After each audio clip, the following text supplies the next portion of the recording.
Whoa.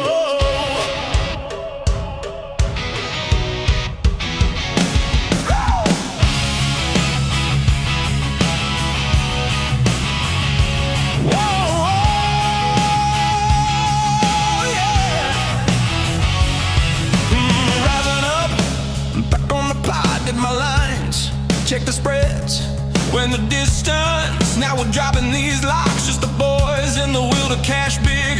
So many times it happens too fast. You trade your bankroll for glory. Don't lose your grip on the almanac pass. You must bet just to keep it alive. So the pick is in it, it's the thrill of the line. Dialing up to the challenge of the books, and the last known survivor stalks his edge in the night. And he's watching us all. The pick is in. Face to face, out on the air, hanging tough, staying sharp. They stack the odds, still we take to the square for the win with the skill to survive. The pick is in, it's the thrill of a line. Dialing up to the challenge of the books, and the last known survivor stalks his edge in the night. And he's watching us all.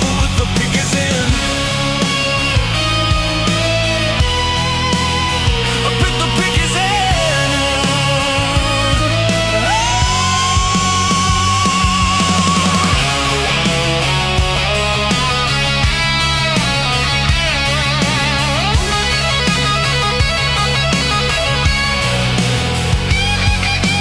Rising up, straight to the top, had the guts, got the units.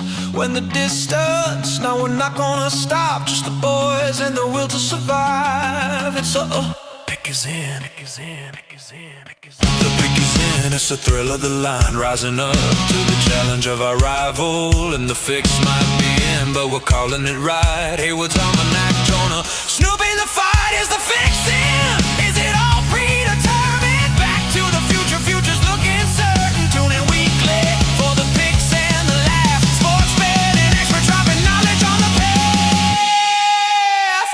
The pick is in.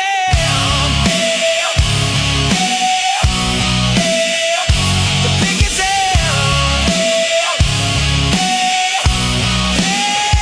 The pick is in.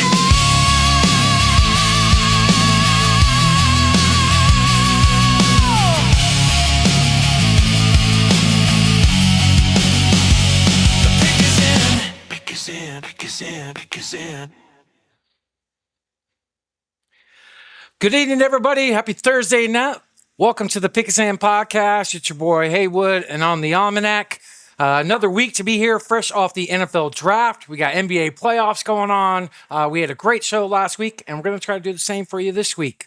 We're going to be talking about NBA news, Suns talk, playoffs, Cardinals, NFL draft, NFL news, and some live betting. In our first hour, we'll go over NBA and NFL. Second hour, we have a great recording with the one and only IDP IGGY. That should be great. And in the third hour, we have our boy Carter from OddsArePodcast joining us, talking all things live betting in the NBA and WNBA, and probably talk some other stuff as well.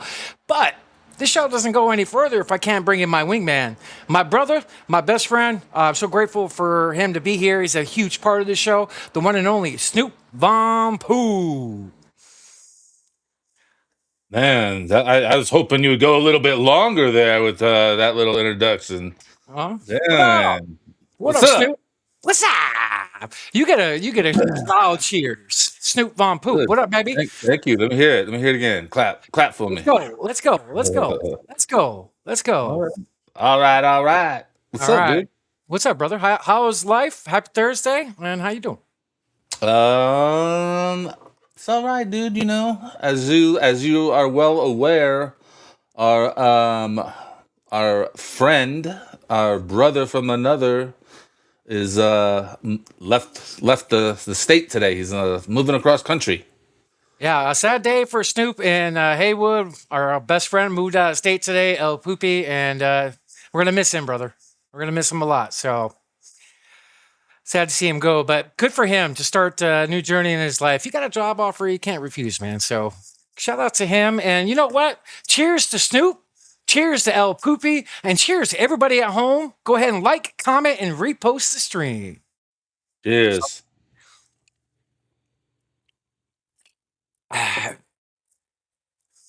Good day, guys. Who we got in the comments?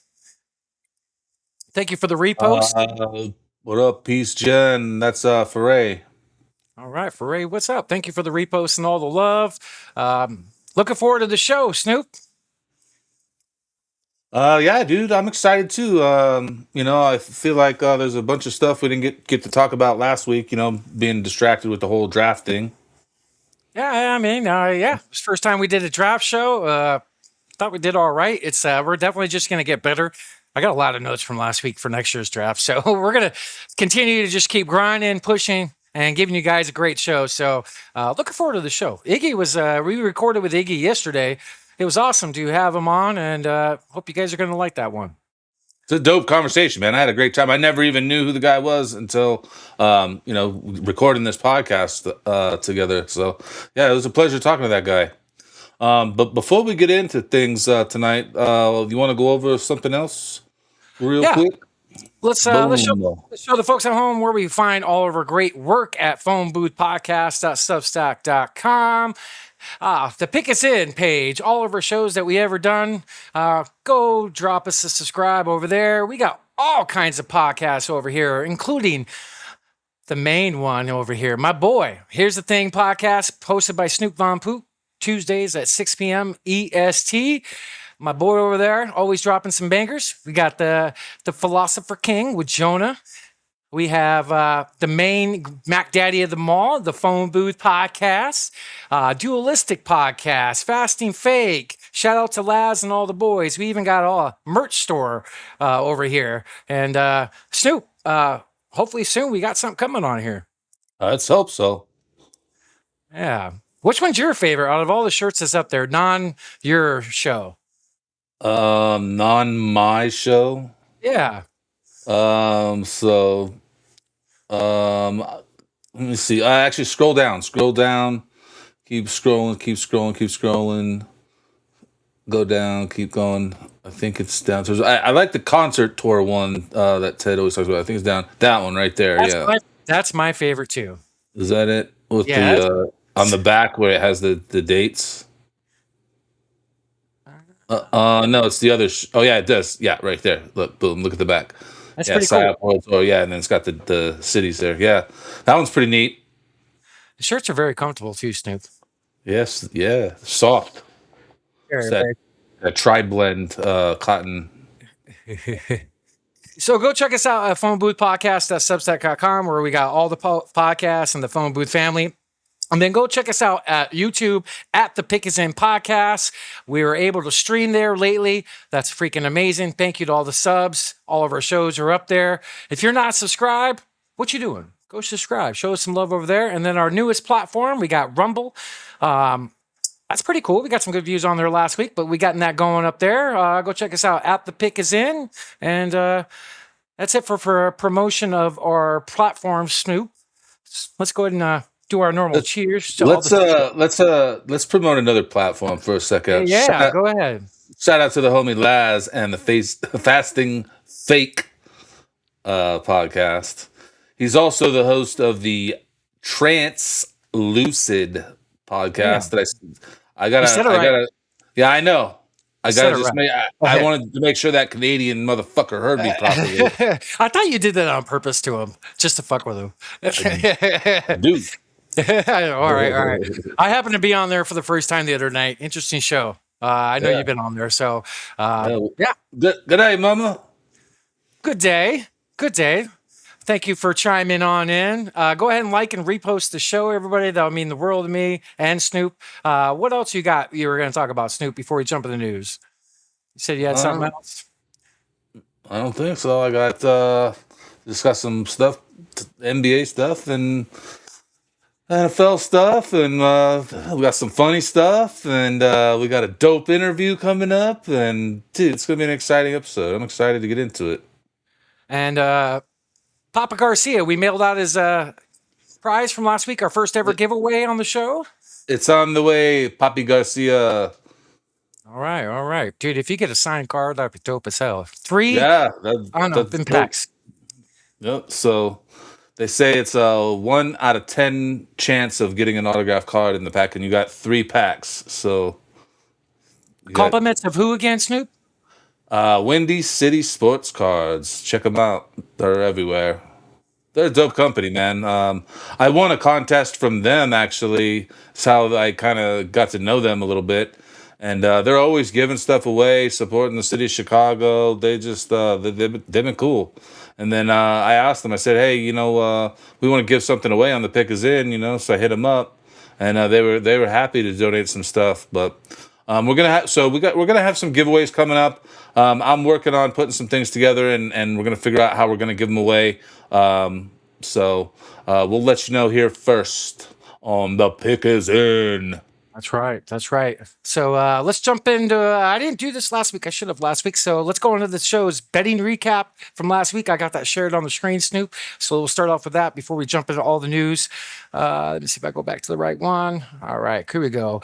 So in the last 2 weeks, guys, 8 winning bets I dropped for you, 38 and 12 on all the legs and all things wagered. One of our best 2-week periods of the show since we started since last September, plus $372.85. Almost 4 bands since the last time we did our recap. Since September, a whopping 1,070 and 322 on all legs wagered, almost up 30 bands, almost $3,000 for the show. So awesome for that. And if you guys followed and got your notice on, dropped a bet last night that I would like to share that hit this morning. Paul Schemes gave up 2 home runs right away before he got strikeouts. This is this morning. It was the second game on the slate early this morning, but 3 strikeouts in the first inning. I had a plus 1,500 that I laid down and a plus 1,300. That was good payout. So $7 going 107. And on the other one, it was $10 into 160. So that definitely helped the show as well. So Paul Schemes tore it up there. Got us some good money, one of our best wins of the year.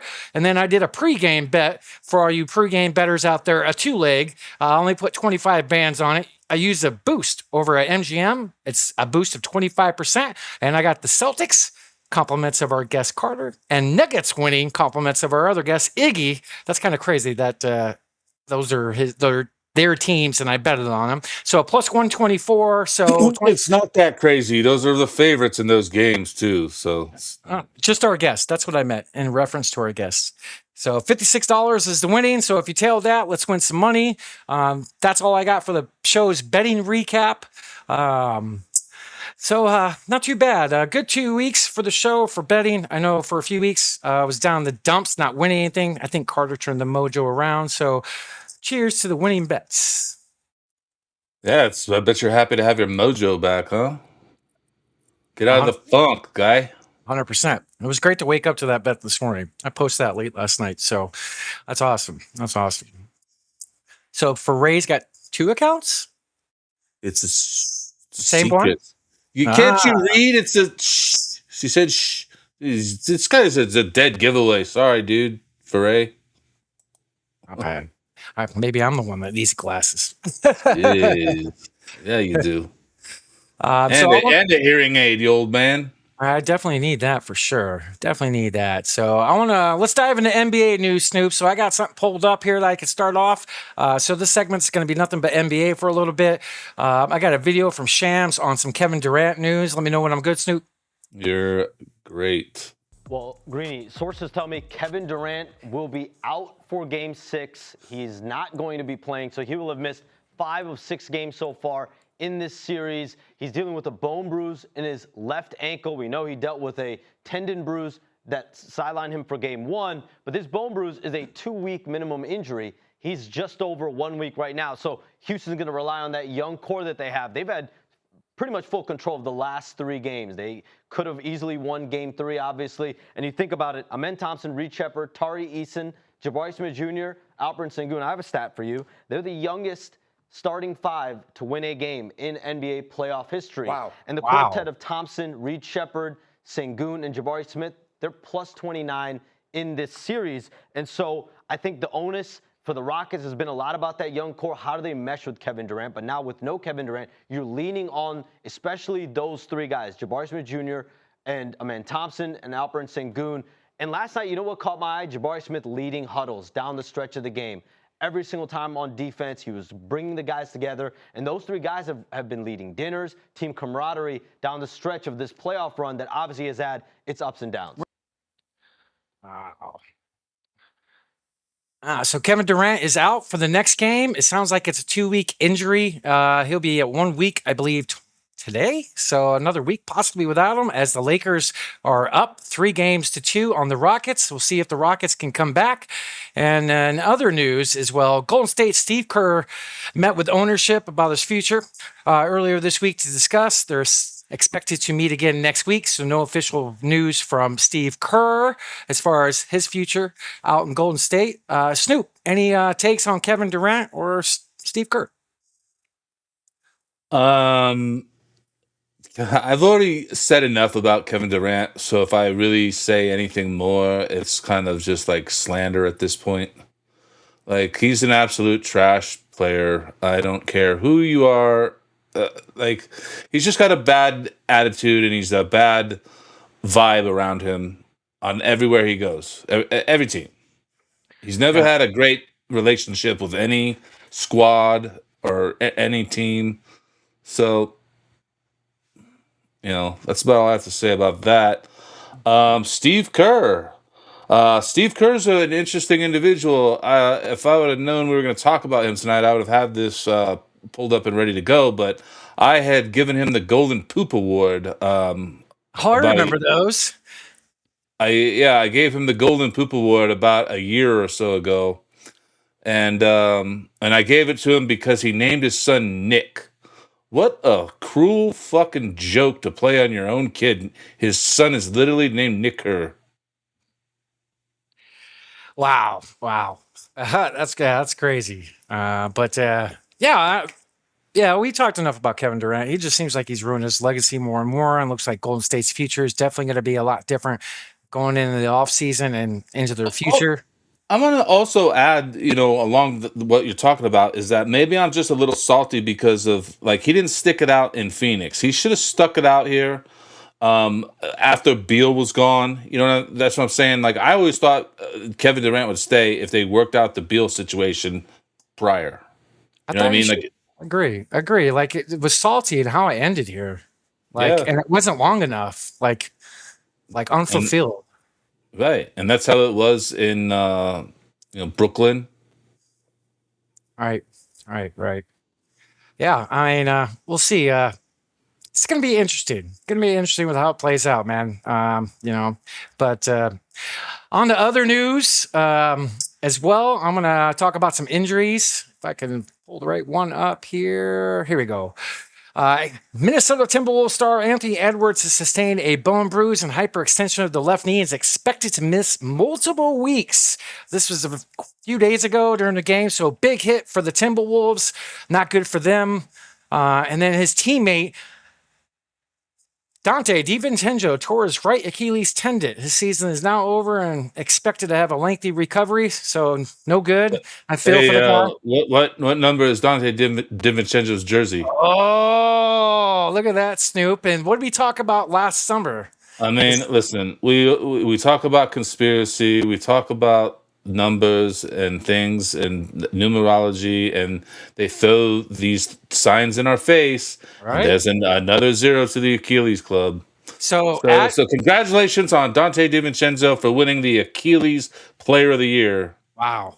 Who was the 3 players last year? Tatum, Halliburton, and Dame? Yes. Right. All wearing 0s, all in the playoffs. That is correct. Wow. That's kind of crazy. That's kind of crazy. Mathematically, what are the odds, Dude, and not many players wear that number, man.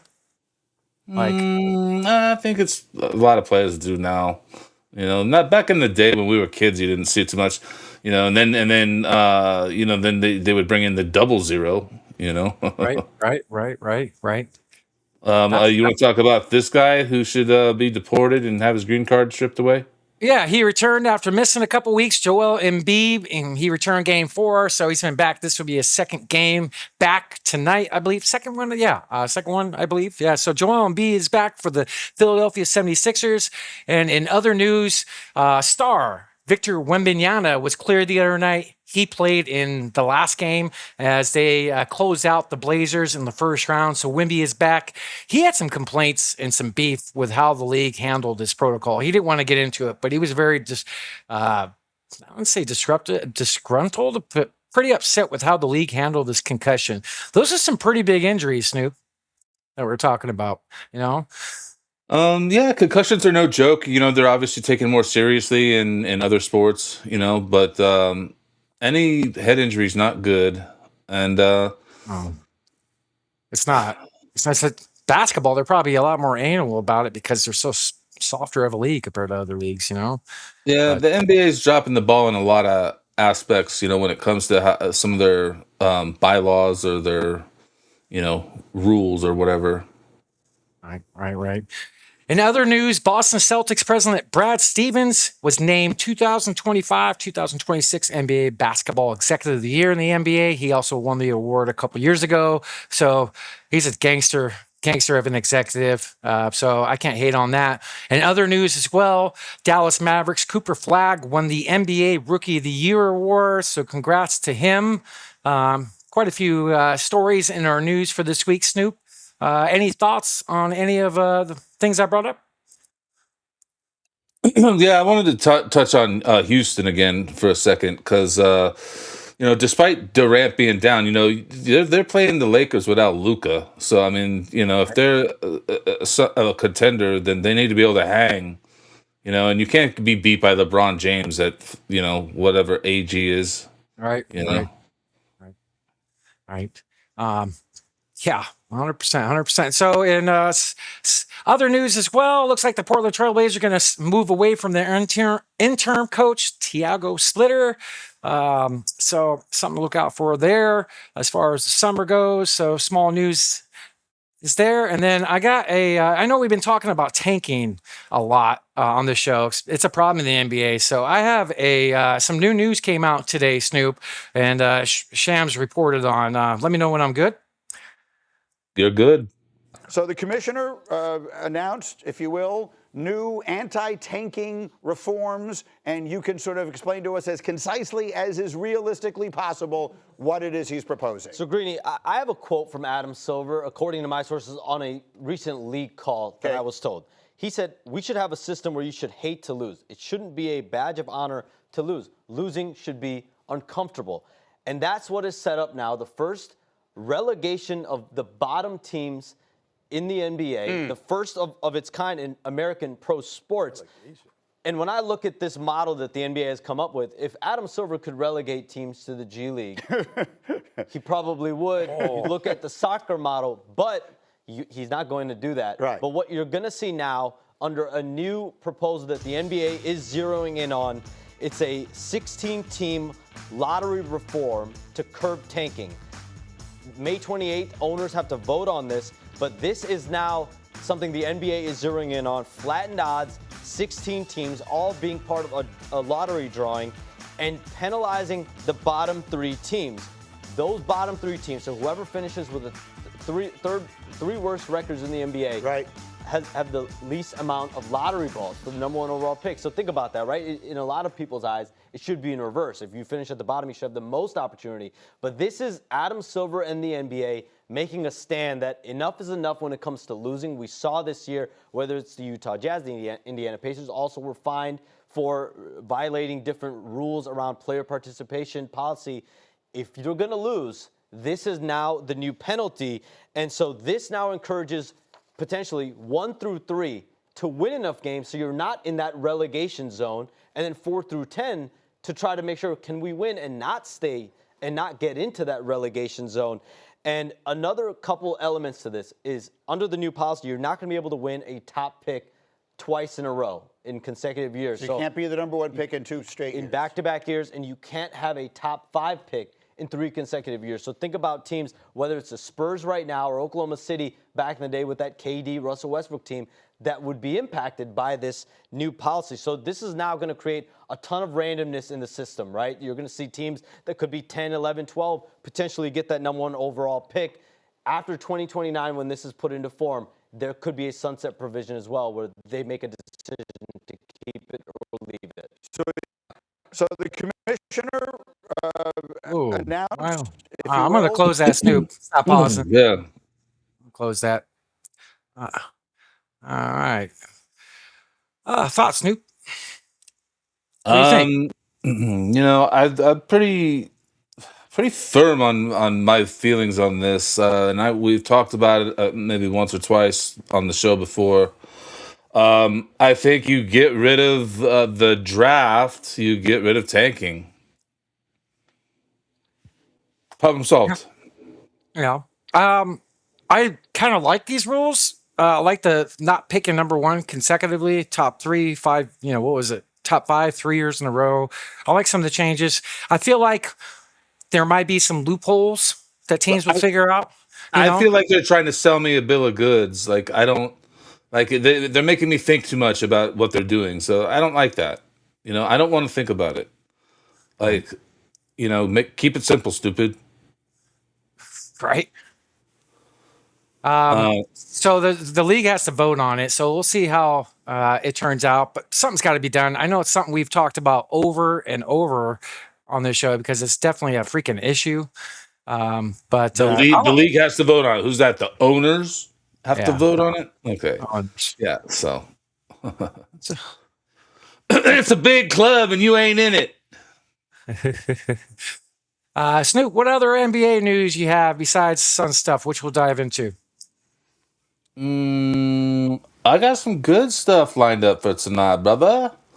Let me pull it up here. Give me a moment. You don't want to talk about Suns. All right, I want to talk about Richard Jefferson and his little message to Khalil Ware here. What you got? What you got?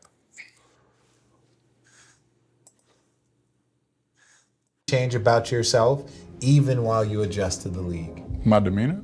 That's when you refuse to change your demeanor. Not in a bad way, but just like an uncompromising version of yourself. Yeah, I mean, because I can still go out there and hoop, but I don't have to do the whole like yelling and Screaming. Yeah, Have you ever finished on somebody and yelled, or have you ever been finished on? Wow. We wording it like that? What? Is there? What did I say wrong? I'm saying, have you ever been finished on like that? Have you been finished on? I've been dunked on. What are they talking? We're not answering me questions. This is to get to know you. Okay, So have you finished on somebody and you like screamed and yelled? I've dunked on somebody. Yeah. Okay, you've dunked on somebody. I've dunked Okay, on thank you for somebody. clarifying. Okay, well, who was the first time when you dunked on him? You're like, damn, I used to have your poster up on my wall. Now I'm finishing on you. You got finished on before? I dunked on, yes. So there's somebody that you like dunked on that you were excited? Like, I'm just saying, was there like a player that you were a fan of and he tried to block your dunk, like you were a fan of him in high school and then you got to dunk on him? Or somebody that you were a fan of and then he dunked on you? Nah. Nah? Okay, who got you? Give me the one person that got you. Nah. Now, first of all, Nobody got me. Nobody's gotten you yet? No. Oh man, times have been. So what's going on with Dick Jeff, man? In the closet? I don't know. Man, it don't look like it. Looks a like that little closet door is wide open. Weird, little weird. Little weird, yeah, right? Yeah. But let's talk about Khalil Ware for a second, dude. I believe in this kid, man. I'm gonna be sad if he's traded, unless it lands us Giannis in Miami. I don't want to see him traded. I know that he's like valuable bait, like people want him. So hopefully he is on the Miami Heat next season. I got Denver stuff to talk about here for a second. Did you have some Denver stuff too, or no? I don't. I got like 2 things of news for the NBA left, non-Denver. Okay. But I agree with you with Rare. Rare's one of my favorite players in the league. I love that kid. I hope he doesn't get dealt either. Kid's a badass. He needs to play 35 minutes a game.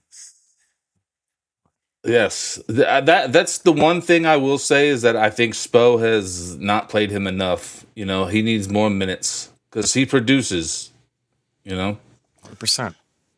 So here, shout out to our interview coming up with Mr. Iggy, and we talk about Rocky, the mascot. And so I have a second video here that we're gonna play, and then you'll see a second one in the interview coming up later.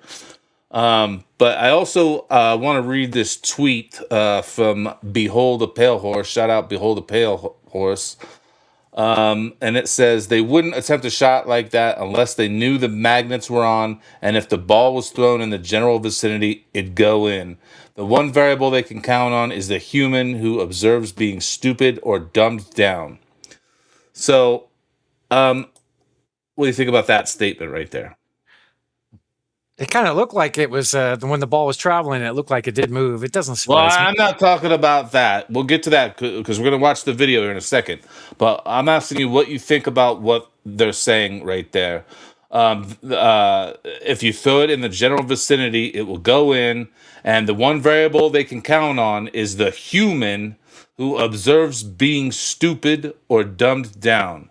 So they're basically saying that they can do that and humans aren't even going to notice it and see it. Yeah, well, A, a lot of dumb people out there won't know the truth. And B, it doesn't surprise me if it is. Yeah, I mean, we watched that golf one with the drone. You don't even need it. Doesn't even need to be magnets anymore. They could probably fly the fucking ball right into the hoop these days. You know what I mean? Like drone style. Right. You know, right. You know what I mean? Yeah, that video you have with Iggy is pretty cool with the mascot. So stick around for that, everybody. We got that coming up in the second hour. But let's watch this shot. This is off of a ladder. Yeah, how big is that ladder? That's a huge. That's like 30. It looks like it's 3 times the size as the hoop as far as height. Yeah, that's like that's it. I was gonna say 30-foot ladder probably. All right, go ahead, Snoop. So, first quarter, Rocky, who is a legend in these parts for reasons like that, got that thing to go. That was behind the head on a ridiculously high ladder, and then he blew you off for a first quarter. Rocky, who is a legend in these parts for reasons like that, got that thing to go. That was behind the head on a ridiculous. oh man, I gotta cut that. I don't. Our YouTube's probably got to get flagged now to the stupid song that they just. Oh, right. I wouldn't want to play that guy in horse with that ball. Well, that's true. You know, I mean, there's guys that are just good at trick shots and stuff like that. You know, like I said when we talked with Iggy. You know, like I mentioned. You know, knowing the gorilla. You know, when I was involved with the Phoenix Suns, and I mean that dude was a legit athlete. You know, he was out there fucking doing those crazy dunks and doing everything. And but when it comes to those shots, you know, he would make a lot of them too. You know, I'd see him. You know, I'd see him in like, you know, the off days when there's no games and shit, and he would be in there practicing and doing stuff, working out at the gym there. So. Crazy. Hey, so you know how we talked about last week with the scandal of the sports betting scandal we talked about? I think it was TerryRozier. We talked about DamonJones. That's what it was. All sports betting is a scandal. Yeah, right. So I got something pulled up that's news about TerryRozier. Federal prosecutors intend to bring new charges against former Heat guard TerryRozier related to their sports gambling case against the NBA players and others. A lawyer in the U.S. Attorney's Office for the Eastern District of New York said Monday that it intends to file a superseding indictment against Rozier, alleging that he solicited and accepted a bribe. And then we have other news about DamonJones that I want to pull up a video. This actually made Fox News, Snoop. Let me know when I'm good. You're good. in this very large gambling probe that also netted about 30 others.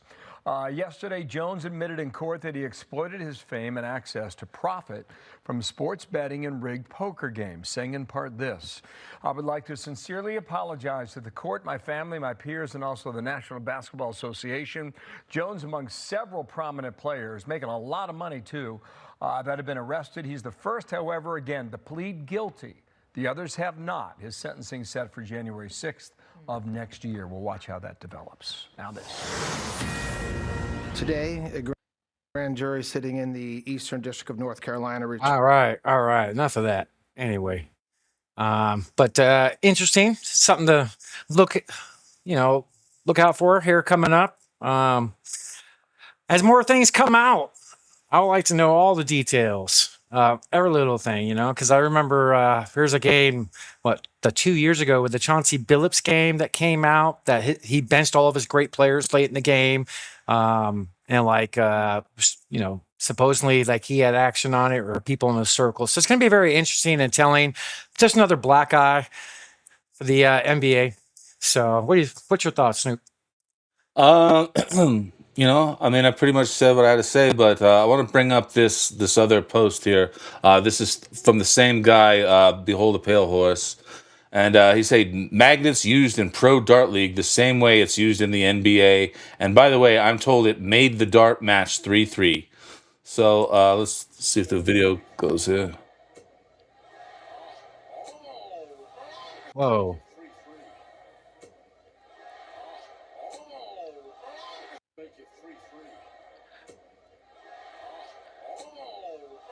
Oh, wow. You can totally tell with that third one, right? Totally. It's even sticking the wall in the dartboard. Yeah, right? Right. But, oh, wow. That's wild looking. It is. It's. Oh. So, they're just fucking with us, man, at this point. Yeah, they are. And it's upsetting. So we got 3 games going on tonight, Snoop. I want to do a little check-in. I got the scores pulled up. Looks like the Hawks are getting their butt kicked right now. The Knicks are up 3-2. The game's in Atlanta. It's 36-83 at halftime. Oh my goodness gracious. Wow. 23-20 in the Celtics-Sixers game. Just about to wrap up the first quarter, and later tonight we have the Nuggets playing the Timberwolves. So I just want to go to the bracket here to show the people at home how we're looking. The Thunder swept our Suns, which we'll get into here shortly. Lakers are up 3-2. Timberwolves as well. We talked about the Spurs moving on earlier. They won in 5 games. The Magic surprising people a little bit. With 3-2 game lead in the first round from the 1-8 matchup. Cleveland's up 1 game, 3-2. And Knicks Hawks, as we talked about, Celtics and 76ers. Now, Snoop, didn't you do a bracket before the playoffs? I sure did, sir. Oh, didn't you do like your own fill out and see for champion and who wins each round? Look, you're gonna make me pull it up. Give me one moment here while I pull it up. Yeah, and I think I'm doing all right thus far. I think your finals was one of the future bets we did on the show too. Possibly. Let me share this tab instead. Boom, boom. So, I picked the Thunder over the Suns. I had to. Right. The Rockets over the Lakers is not looking like that's going to happen. So I'm a loser there already. Not yet. Not yet. Yeah, we'll see. And then of course I got Denver. Moving on, especially now Ant's out, so that's looking pretty tight. Spurs over Portland. Yeah, so that's right. The first round for the West looking all right. Actually, looks not bad, Snoop. Not bad at all. And hey, if we can get a Nuggets Knicks finals, that'd be pretty cool. Good for the show. I think we placed a feature on that with Nick or with Carter, but yeah, I like it, Snoop.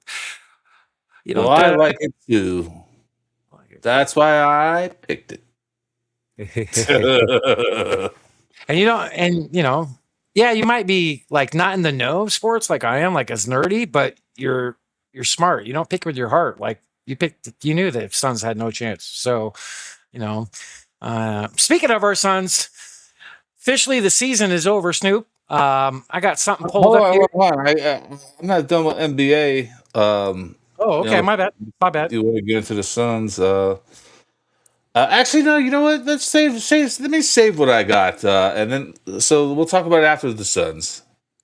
Okay, we will. So I got something pulled up. I just got the score of the game in the 4-game sweep from OKC and Suns the other night, 131 to 122. So it's all right. I thought we would get one game in the series. I thought it would be, one of the games at home. That didn't come to fruition.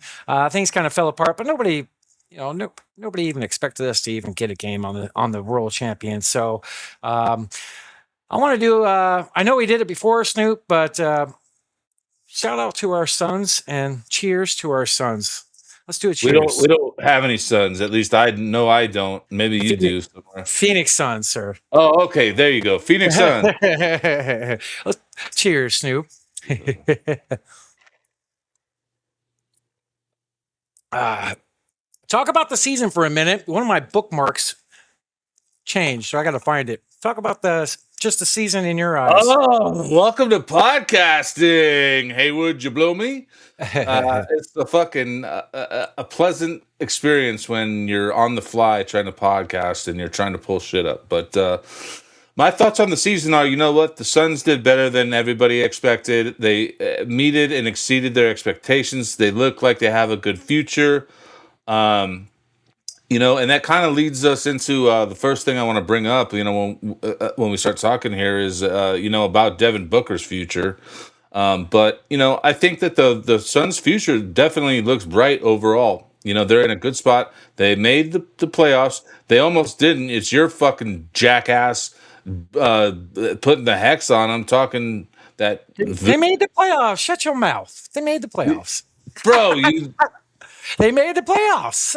All right, I'm just saying. You know what? They might have won the first round if you didn't put the juju curse on them.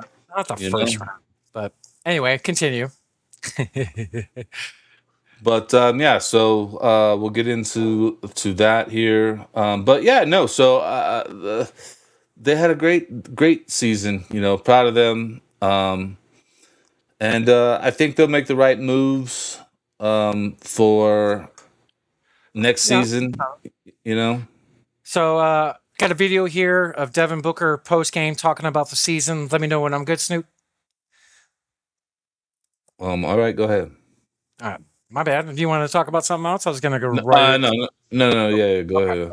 Okay. I think we brought a new life, after not making the playoffs last year. We exceeded everybody else's expectation, but not ours. So, we still have some learning to do. This was a great test for us, a great, I keep saying stepping stone, first step.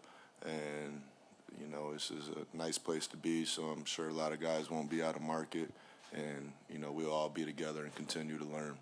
I think we brought a new life, after. So Matt Ishbia was at had a, hold on. My bad. Podcast. Yeah, so, I got the Ishbia.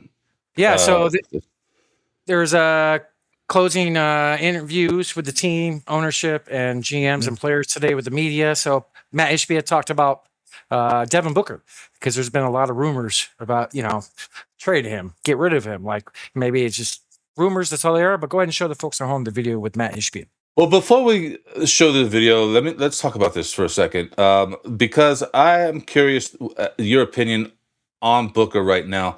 I feel like he's kind of underperformed a little bit over the last couple seasons.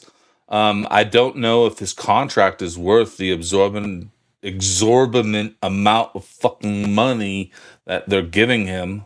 $70 million a year he's gonna make. So my mistake. That actually his $70 million kicks in 4 years from now. But he's still making 56, 61, 60. He's making a lot of money. Wow.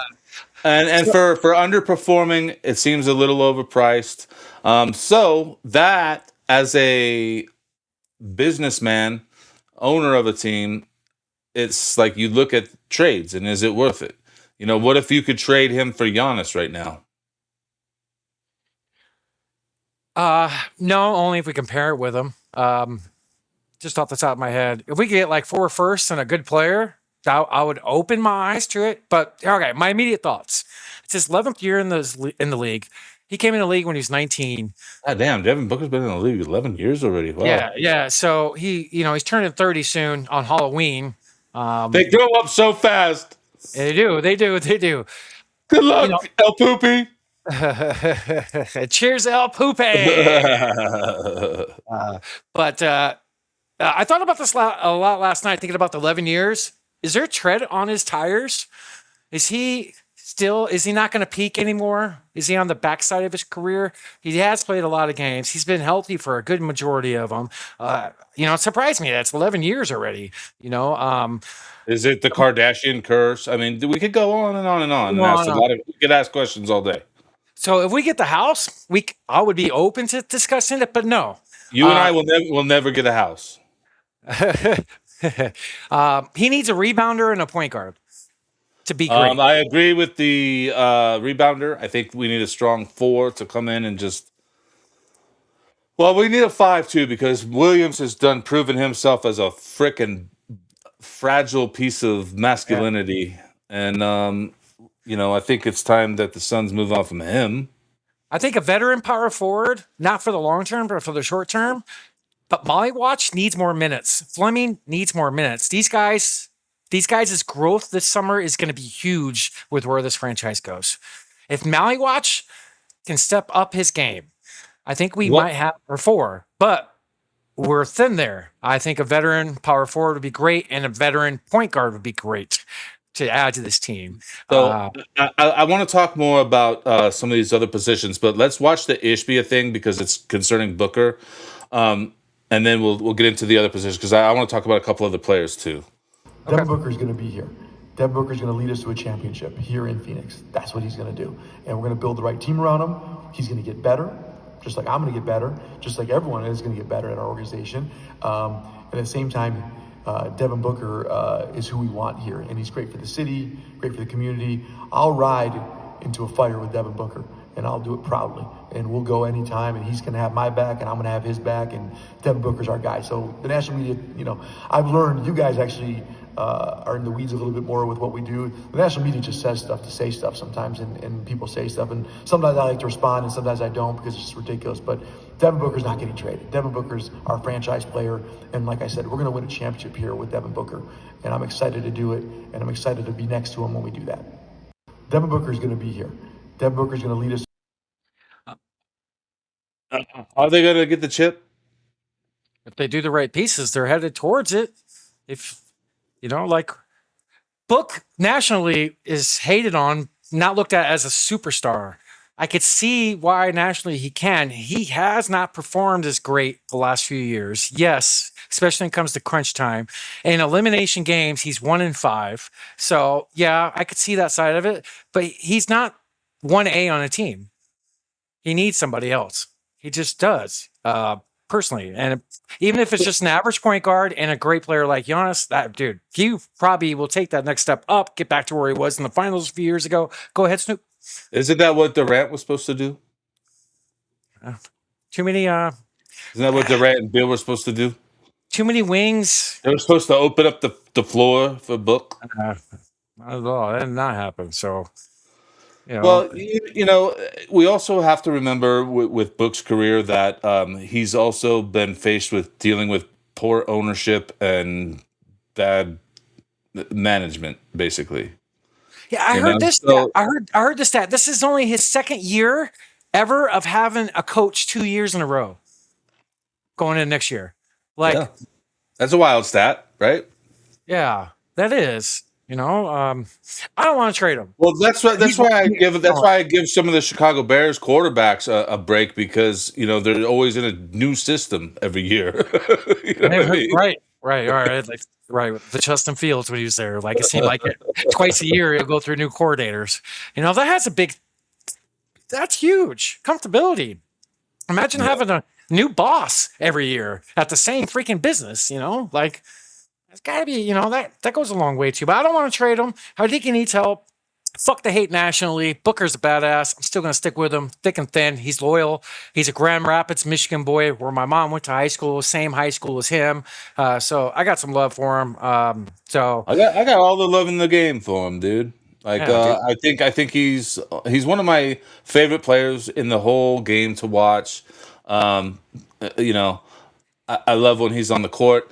Like I said, though, he has underperformed, but I wish that, maybe they could find a way to make some moves and restructure his contract a little bit because I feel like he's overpaid. But I understand that. So I got a good take from the one and only Vince Marotta from 98 Sports on Would Like to Play. He is the arena announcer for the Suns at Mortgage Matchup Center. Let me know when I'm good, Snoop. Go ahead. Yeah, he's at every game, folks, and he sees everything. This guy's a great guy here locally. It was important to make the playoffs, right? Suns fans gripped over the possibility of watching their team post the 7th best record in the Western Conference over 82 games and not earning a playoff berth by squandering 2 home play-in games. Well, the Suns did salvage their invitation by beating Golden State, only to face the defending champion Oklahoma City Thunder in a best-of-7 series. That series came to an end with a 131-122 loss at Mortgage Matchup Center. The Suns were the last kid invited to the party and the first one to leave. So, was it worth it? The fact of the matter is the Suns were a different team over the second half of the season. Not as feisty, not as able to shock the league's upper echelon teams on a regular basis. So their playoff experience was a measuring stick, a chance to gauge where they are against the best team in the world. Turns out they're not all that close. Yes, playoff experience is valuable. But the overwhelming reality for the Suns is that this group, as currently constructed, should never play another postseason minute together. Change is needed. The Suns desperately need to get bigger and more rugged entering this summer. Relying on grit and hustle to stay in and win games is commendable, and for the most of the season, it was fun as hell to watch, but it takes its toll. The Suns did not have the same pluck or bounce after the All-Star break. There are many other questions to be answered as well. What happened to Devin Booker in this series? Yes, the Thunder made life miserable on the Suns' best player. So much so that many are questioning if Book is still the Suns' best player. What does the future hold for Colin Gillespie, Grayson Allen, Royce O'Neal, Mark Williams, and Jordan Goodwin? All in all, it was a fun season and a much-needed palate cleanser after last year. But it's hard to be completely satisfied watching a team get a pat on the top of the head and a gentle push into the summer by a real contender. It was important to make the play. So, yeah, I mean, I want to talk about those other players, like what about, like Ryan Dunn? Like, what do you see with him? Like, is it time to pass him on to somebody else? I've been a big Ryan Dunn fan, since he's been here. Shout out to Flex.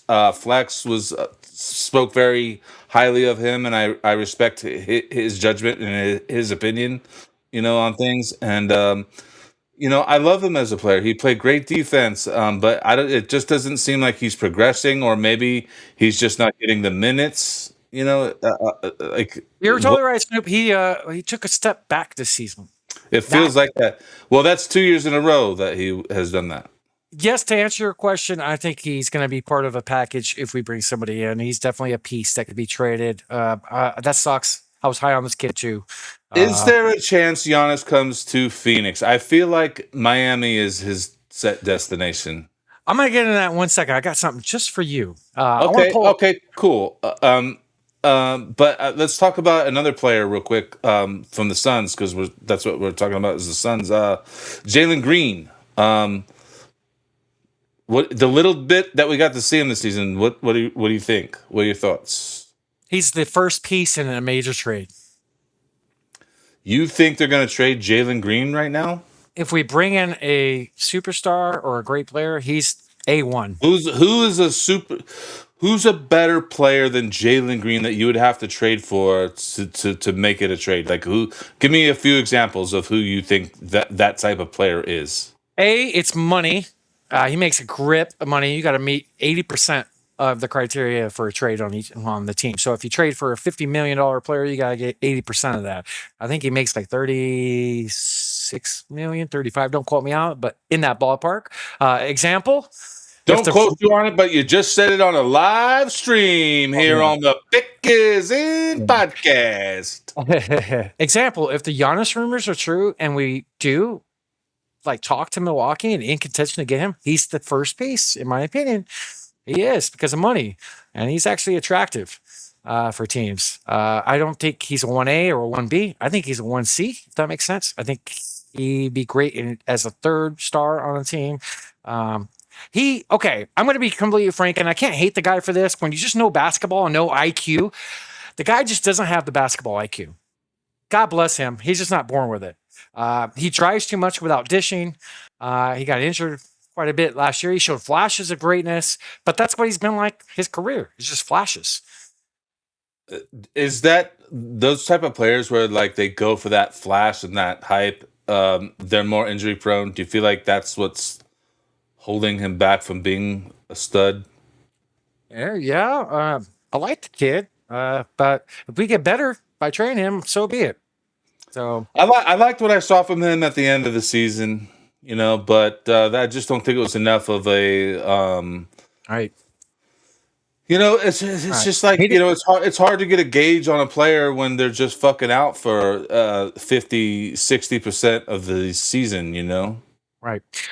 Same thing with Mark Williams. Right. He played great when he was in there at times, but he's like a fragile, frail man. Yeah, he's like a floor mat. He's like a floor mat. He's fragile as hell. He's like remember they used to call Bill Cartwright Medical Bill Cartwright. Oh yeah, dude, the freaking ugliest free throw shot ever. Yeah. Oh yeah. Medical Mark Billions over here. I got the free agents to be, Snoop, pulled up. We can take a look at them real quick, and I'll roll in what I was talking about with Flex. So here's the Suns free agents to be. I'm not sure if you've seen this before, but what's your thoughts with some of these players, Snoop?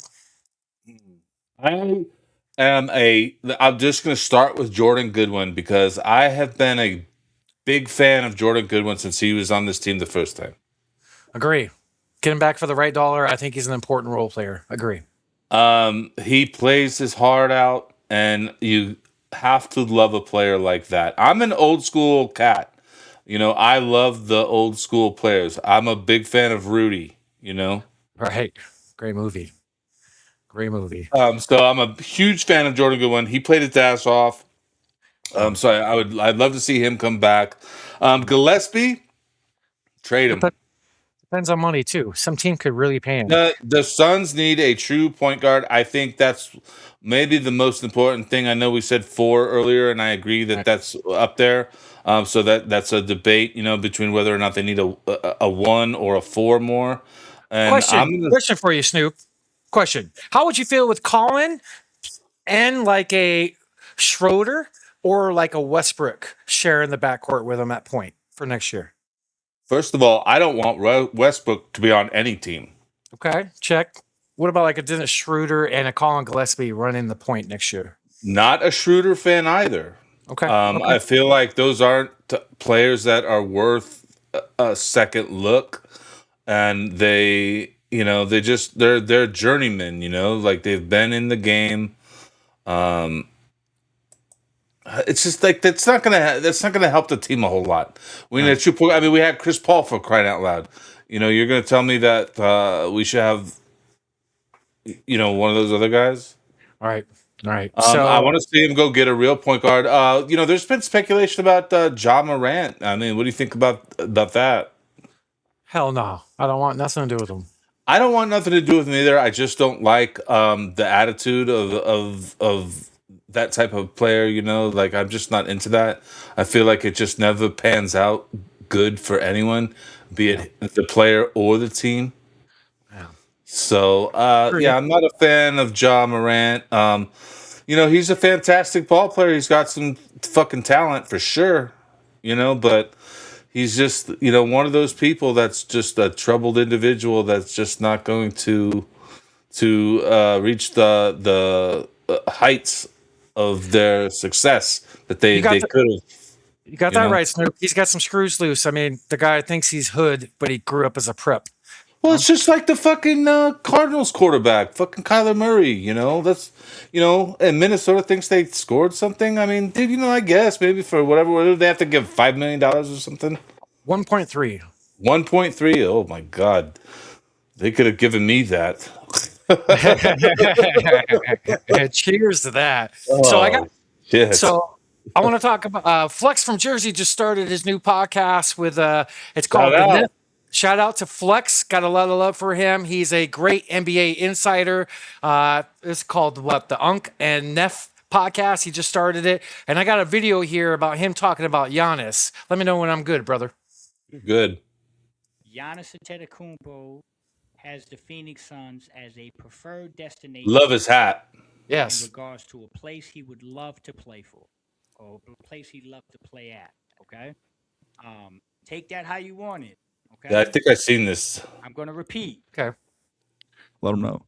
Giannis Antetokounmpo would love to be a member of the Phoenix Suns. They are one of his preferred destinations at the top of his wish list. Let's fucking go. Okay.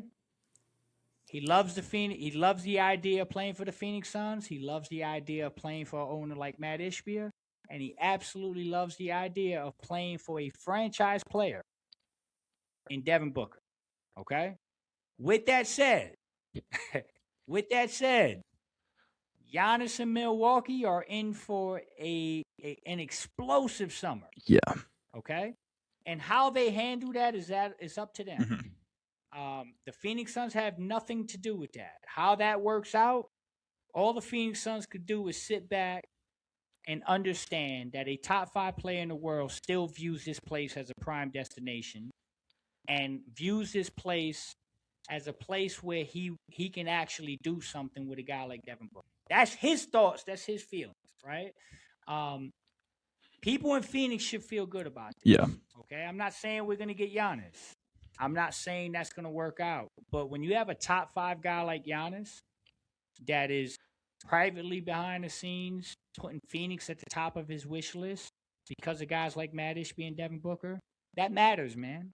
That matters. Yeah. People have to understand that, the doom and gloom, hey, man, the Phoenix Suns are in trouble. Hey, man, the Phoenix Suns don't have a future. Hey, man, the Phoenix Suns can't find a way out of this.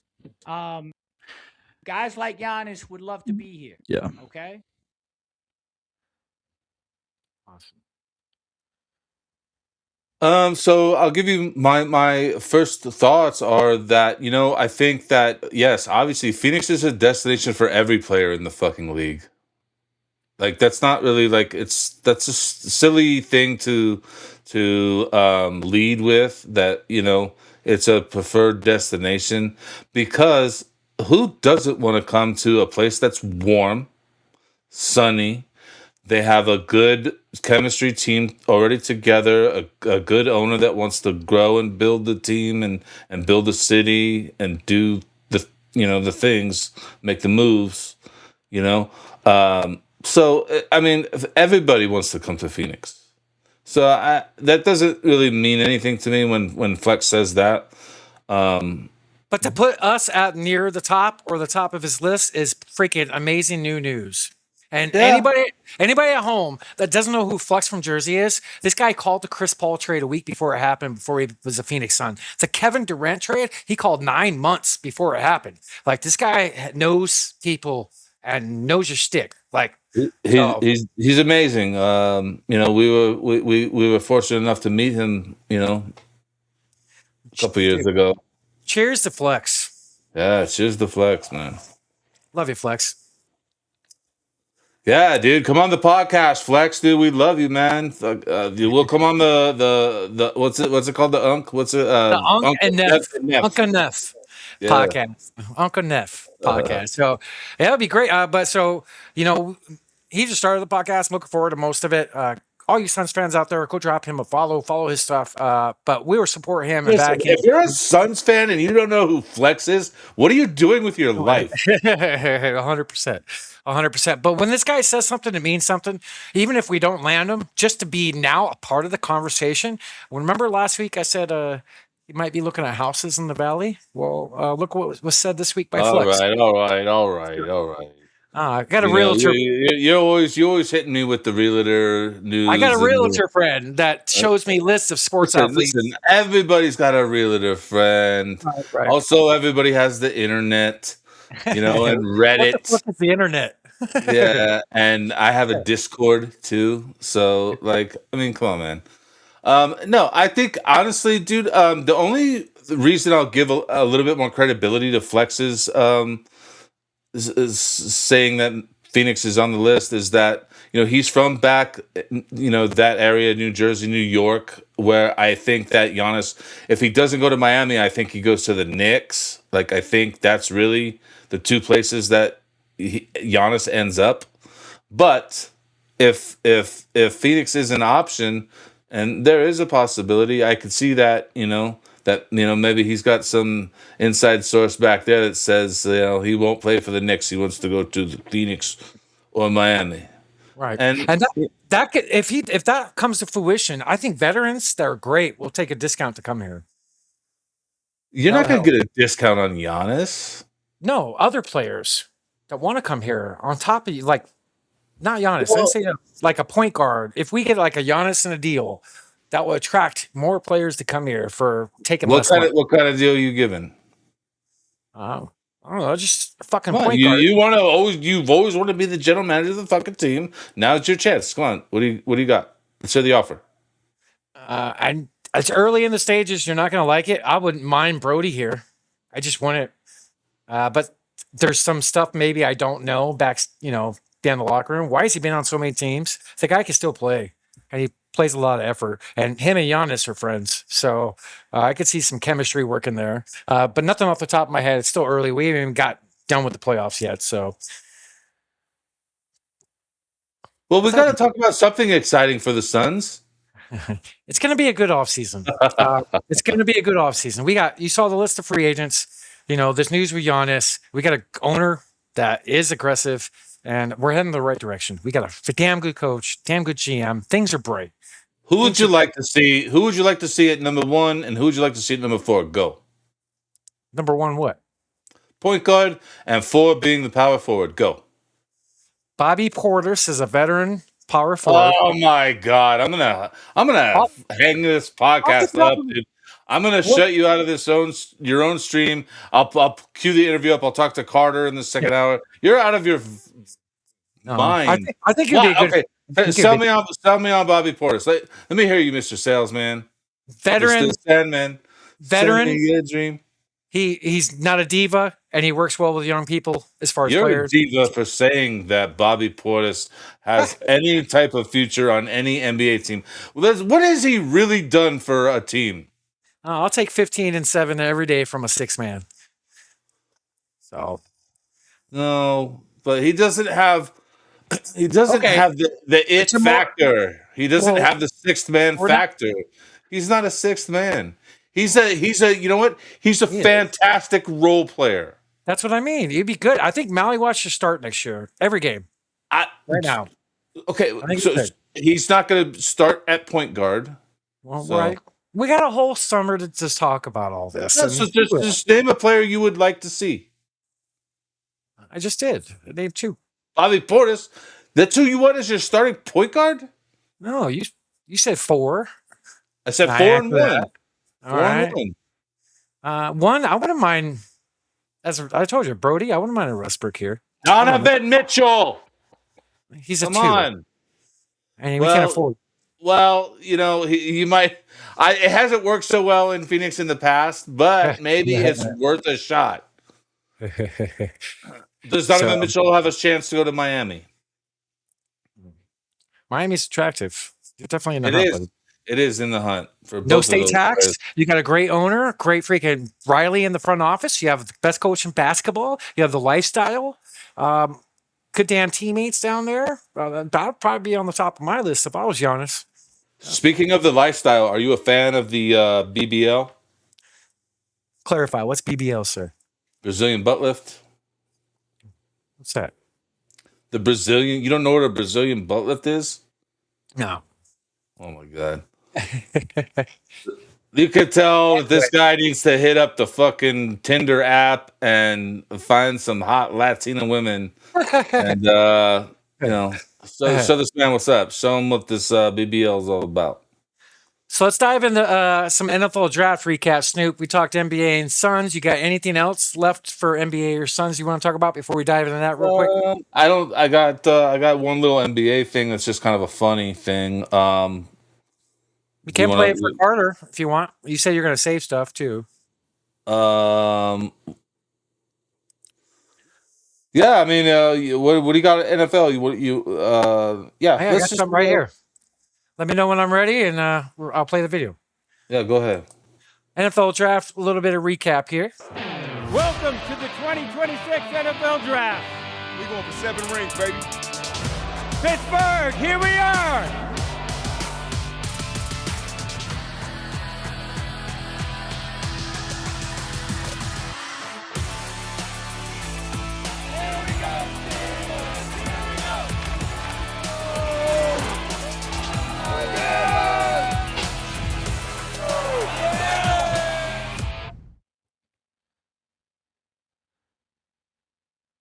Is that it?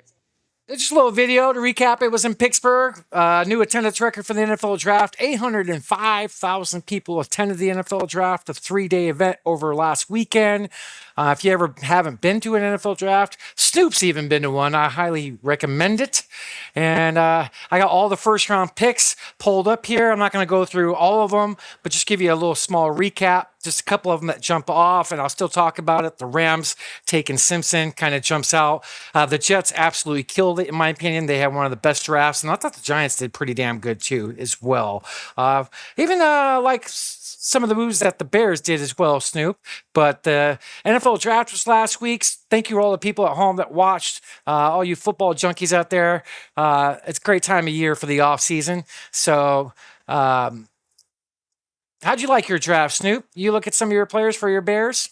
Yeah, I was kind of upset by what you just said about the Bears. I thought the Bears had a great draft. All right. And thank you for clarifying before we get into the NFL stuff, I got this quick little funny NBA video that I wanted to throw in at the end here. Play that Carter. No. I have some for him too. I have some different ones for him. But yeah, I wanted to get this in here, and then we'll get all up in it. Watch this one.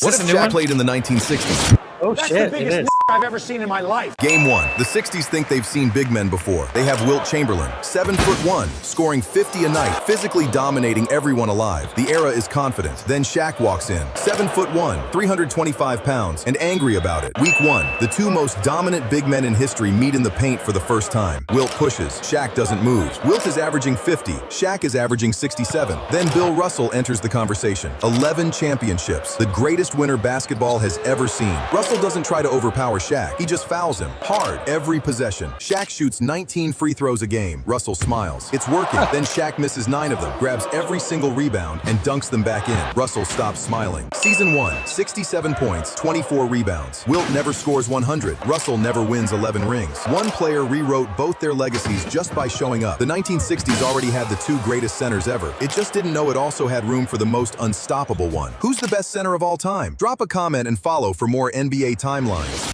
Wow, that was fucking very cool and interesting and a good perspective. Holy shit, to throw like Shaq in the 60s? Wow. Right? I love it. I love it. Wow. You've seen Shaq live, right? In person? I have, yes, I have. A couple of times. I saw him when Orlando came to Phoenix.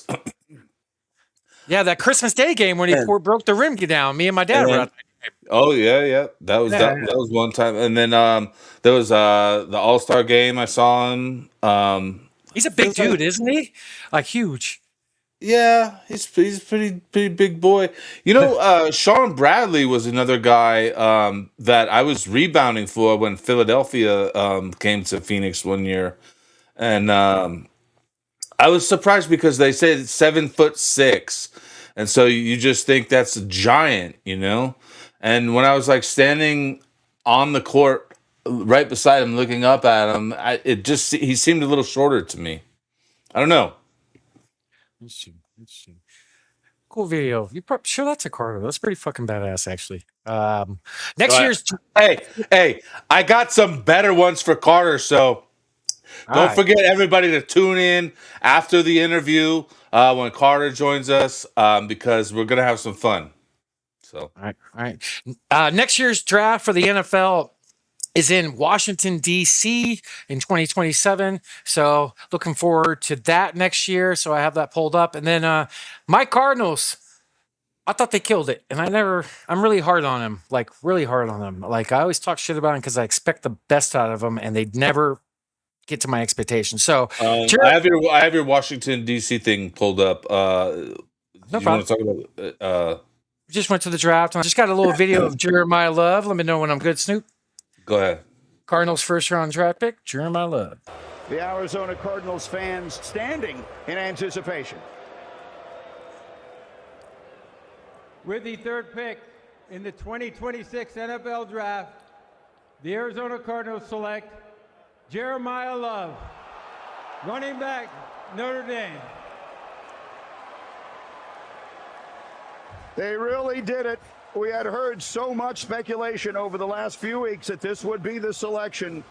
And there it is. What a special season Jeremiah Love had for the Irish last year. Over 1,600 yards of total offense and a school record, 21 touchdowns, a unanimous All-American, third of the Heisman, the first Notre Dame player ever to win the Doak Walker Award as the top running back in the nation. And now, Mel, he is the third pick. Lewis, I should say, in the NFL draft. Like every single offensive coordinator, quarterback coach, running back coach, head coach wants guys who can win games with one swing. Jeremiah Love is that. He's more than a running back. I know people don't want to believe it, but he's more than a running back. He is a weapon. He is a guy who can create plus 20-yard explosives at the blink of an eye, and you see it right there. Just 2 years ago, we watched Saquon Barkley hoist the Philadelphia Eagles on his back with his ability to create explosives in the run game. That is what Arizona is after. This draft has got some pretty good offensive line depth. They're going to have to go to work. And look, they don't look at that chain right there. Look at that chain. Yeah. You see the chain he's wearing? Everybody look at that chain. If you told the Arizona Cardinals, hey, we'll give you Christian McCaffrey, we'll give you Bijan Robinson, we'll give you Jameer Gibbs. Look at that chain. Look at that chain. Living on that chain, gang. I cannot wait to see him go ahead and infuse that organization with some juice, Mel, like you talked about. That's what he's going to bring. He's fair. Jeremiah Love, the Cardinals actually did something really freaking good. Just a quick take from my boy over at Chuck Norris over at. No. I have some Jeremiah Love stuff ready to go, baby. Right here in the chamber. I want to show you that chain he's wearing, and it is rocking a Freemason chain. Boom. You know, you can see it in that picture there. I should be able to scroll to another picture. Is that really a Freemason chain? It's a Freemason logo. Yes, sir. For you former NFL players who read the account, do the handlers tell you what this means before you go on stage, or is it more like they do in Hollywood with the dress? Just a quick here, wear this, and you just obey. So, I mean, Jeremiah Love coming in hot, you know, with some, you know. Interesting. I didn't even notice that. Freemason, that's crazy. Yeah, dude, your boy is on the news, dude. Just a little outlook from my guy, Mr. Norris over at Underdog. Just got a little video I want to show on his outlook in fantasy and in football. Let me know when I'm good, Snoop. It's ready. This could either be an amazing rookie season, as we have seen with some other guys in the past, but also don't be surprised if it's a bit of a slow start because of the environment in Arizona and also with the Algier and James Conner fact.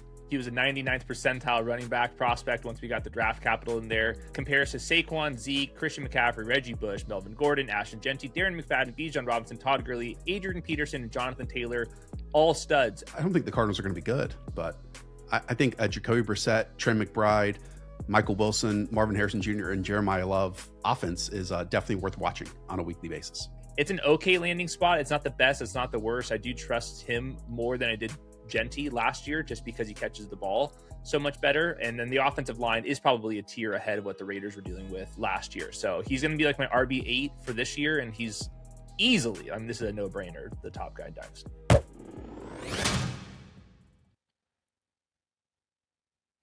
Cardinals draft class. I got it pulled up on the screen. Jeremiah Love, offensive lineman in the second round. Carson Beck, a quarterback from Miami. D lineman, another receiver, linebacker, and offensive line. Heywood gives them a B+. I thought Carson Beck, they could have waited a round to draft him, but they did something right, Snoop. We drafted the best player in the draft, and that's awesome. I'm just stoked that we actually did something right. So Jeremiah Love, folks, he's going to be an awesome, awesome player. What's your take, Snoop? You know, it's hard to get excited about rookies, sometimes, because there's a couple variables, like he's either going to be really good or he's not. And, there's, is he going to develop over the, couple of years at the beginning? There's a lot. Like, I mean, the prime example for the Cardinals is Marvin Harrison, he was like, I almost wanted him to come to the Bears. I'm glad you guys ended up with him. You know what I mean? Right. So, it's just like, I never get too excited because the game is a different jump from college to NFL. So, it is what it is. He's probably going to be good if he's wearing the fucking Illuminati logos and stuff. Dude, I got some breaking news. Devin Booker suspended for the first 4 games of the 2026-27 season. Let's see this here. What? And Devin Booker is fucking furious after a baffling technical foul call. And holy shit, D-Book absolutely pimp slaps the official. But what's this? Now he takes out Caruso for snitching. And then he Muay Thai high kicks Wallace. It was a bad call, but Booker is completely overreacting. And Devin Booker is Devin Booker just trying to up his trade value, or what's going on with this? What do you think? What's your first thoughts? That's what should have happened. That's what should. Mr. James Williams. I love your sense of humor, Snoop. That's freaking awesome. I saw that video too, and I laughed so hard when I saw it. That's what probably should have happened, brother. But only a couple other pieces of NFL news before we move on to our recording and interview with IDP IGGY. Packers and wide receiver Jaden Reed extended on a 3-year extension worth $50 million and a little bit of chum change, $20 million guaranteed. Aaron Rodgers has not made a decision yet with Pittsburgh, but they did do some type of tendering with him. I had that pulled up, but damn X and the bookmarks, freaking, I don't know where the hell it's at. Vikings send Pro Bowl linebacker Jonathan Grenard to the Eagles for an exchange for a 3rd-round pick during the draft. This guy had 12.5 sacks last year. This guy's a very good player, so that's some new news. That's some news as well. And I don't know what the hell happened. I had like 3 other tablets, and they're gone. So anything else? Tabs. Okay. My bad. Thank you. Any other NFL stuff or things you want to talk about before we dive in our interview? I don't think so, man. Let me take a look real quick, just while we're here, because we might as well. I think we pretty much hit it all. Yeah, I got some stuff that I got to pull up with Carter. Yeah, I mean, it's a slow time of year right now for NFL. So, after the draft, yeah, definitely last week wasn't. But before we get into the the recording with Iggy. I want to pull up the scores from the NBA that's going on real quick. I got that shared up, Snoop. So, damn, look at that score, Snoop, with the Knicks and Hawks. Holy crap. Go Knicks. Go Knicks. I'm excited for that. I'm excited to see that. Wow. 77 to 33. I love it. Open up a can of whoop ass. And then, oh, wow, the Sixers are winning at halftime. Interesting. Wow. 58 to 49. And we still got game 6 in the T-Wolves Nuggets tipping off here in a little while. Interesting. All right. So we need the Celtics to come back for our bet that we have on the show. But anything else you want to talk about before we get in the recording? No, I don't think so. Shoot. No, I'm excited, for the Knicks. I think that's going to be great. So. How long's our recording with Iggy? An hour and something. So all you people at home, keep watching. Hour and 11 minutes. 111. 111. Ooh, interesting. So all you people at home, repost the show. Enjoy the interview with the great IDP Iggy of Fantasy Alarm and TSA, the sports affiliation. Great dude. Love to chop it up with him, especially what Snoop brought up at the end of the conversation, just what he reminded him of. And pretty cool that. That's exciting, dude. Everybody tune in for that because, we talk about the legendary DimeBagDarrel. That's right. That's right. He did have some dime vibes. So our recording's in 1 hour and 11 minutes. Enjoy it. Stick around. We're not going to go anywhere. We're going to be back with Carter from OddsArePodcast and to another segment for you folks. So cheers to everybody at home. We love you guys. Appreciate the support. Salute. Enjoy the recording. And love Snoop Bomb Poop. All right. We'll see you. We'll see you in the second half. All right. Enjoy the interview, guys.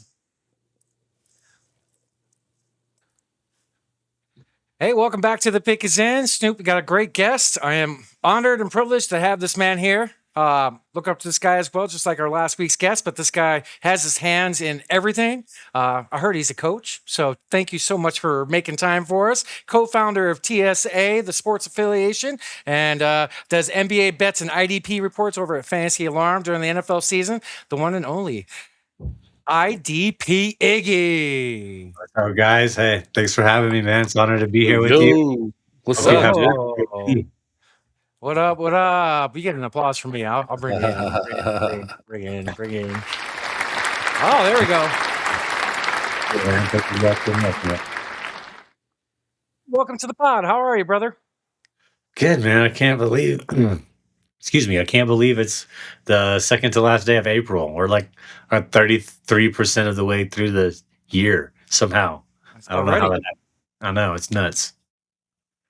Yeah, it is. Well, I mean, according to what you believe, some people say it's also the beginning of the year. they think it starts on April 1st. That works. Yeah, I can dig that too. Well, welcome to the pod. I want to give our guest a cheers, like we always do. Cheers to the great Iggy. Cheers, Iggy. Cheers, guys. Yeah, good to have you here. Oh man, yeah, it's April. Right, we got just had the NFL draft. We have your Denver Nuggets in the playoffs.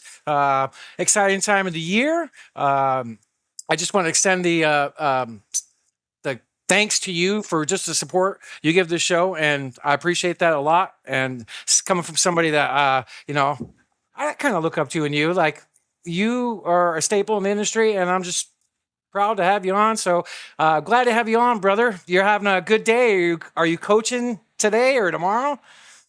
No, I'm just a ski instructor, but my kids are going to T-ball, and actually, I just took them to the park and we practiced hitting and running around the bases. So a little bit like a coach, I guess, but right now we only have practice once a week and one game a week. So I'm looking forward to that. We just had the first game of the season last weekend.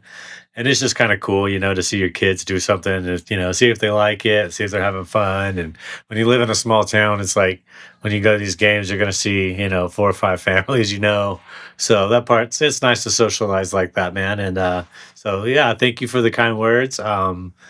And I don't know that I'm a staple, but I do try to do something to kind of try to ramp it up this year on the IDP side of things. It is in my name.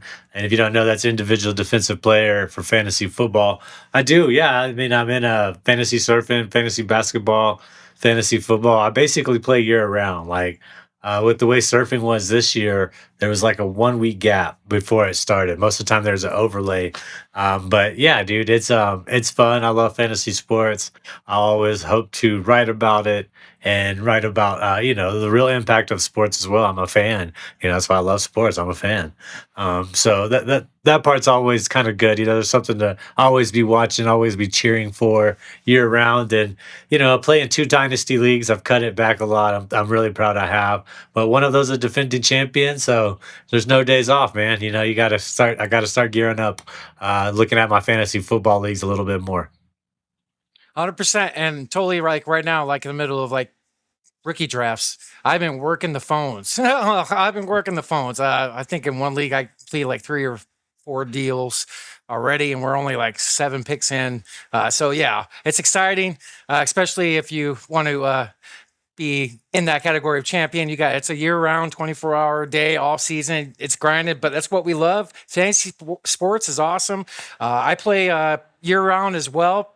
I've been playing since 95 for football, basketball the last 4 years, and baseball the last couple of years. So mine's year-round as well. And we talked about it last week. We had our great guest, Tip Major, on, who's who you know, right? We talked about, just how the fantasy community, how great and loving it is, man. And like, there's nothing like it. So yeah, fantasy sports brings people together.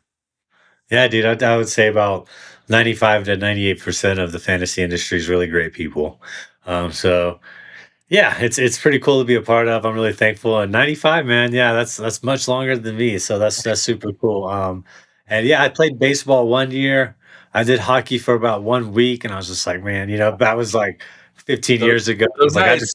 Go Knights. Come on now. Yeah, see the Knights right there. The Avs did pretty good this. I'm a Zamboni driver, but I love the basketball. It's just I was cool. gonna say Zamboni driver is a wild statement, dude.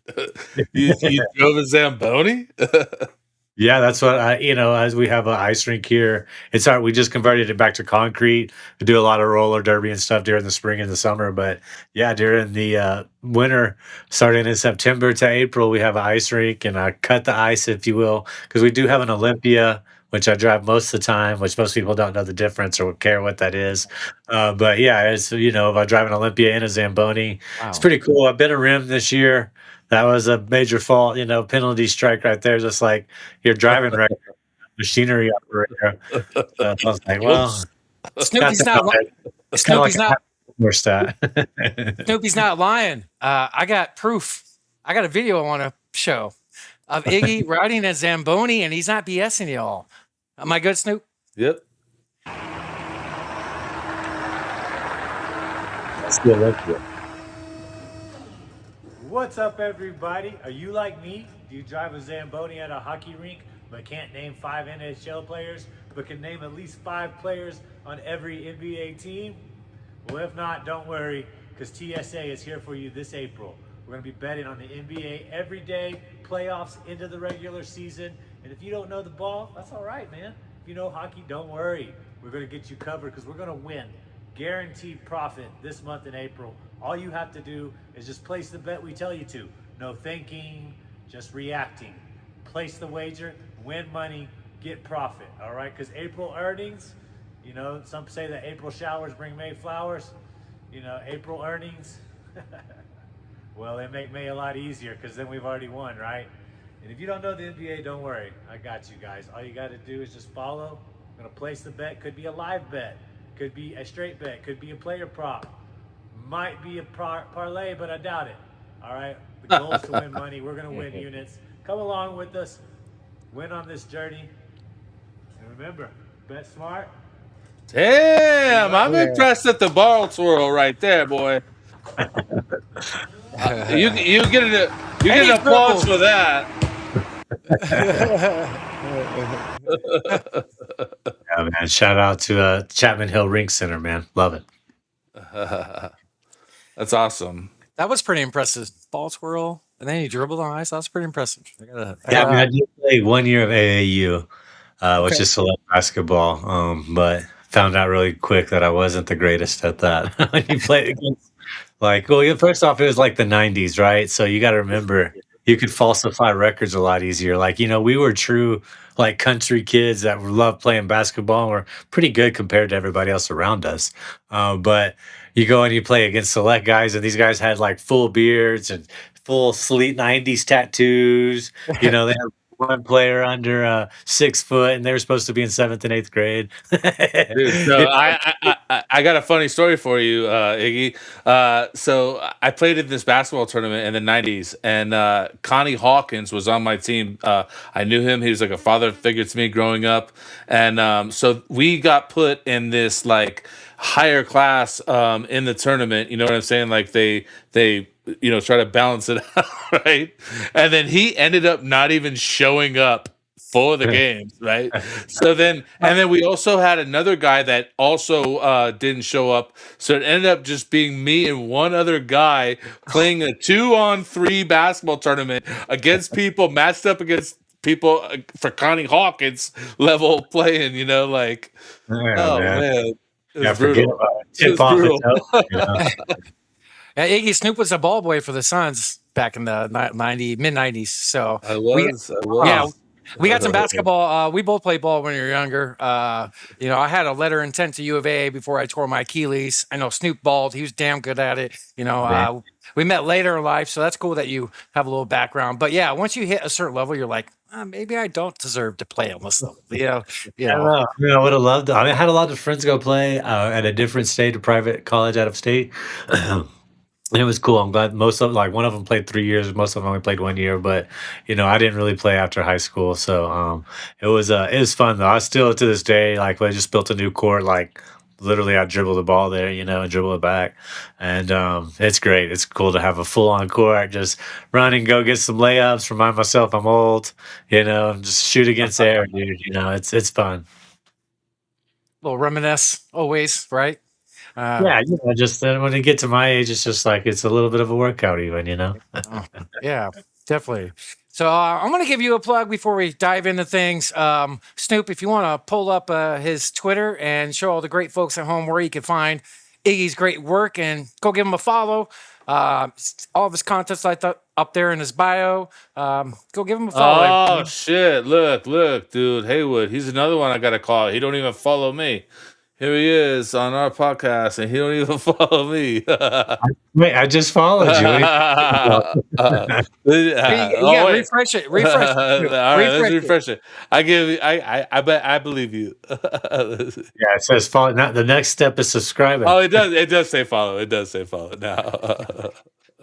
But yeah, but all your great work, just go give them a follow. I always plug our guests that come on, and then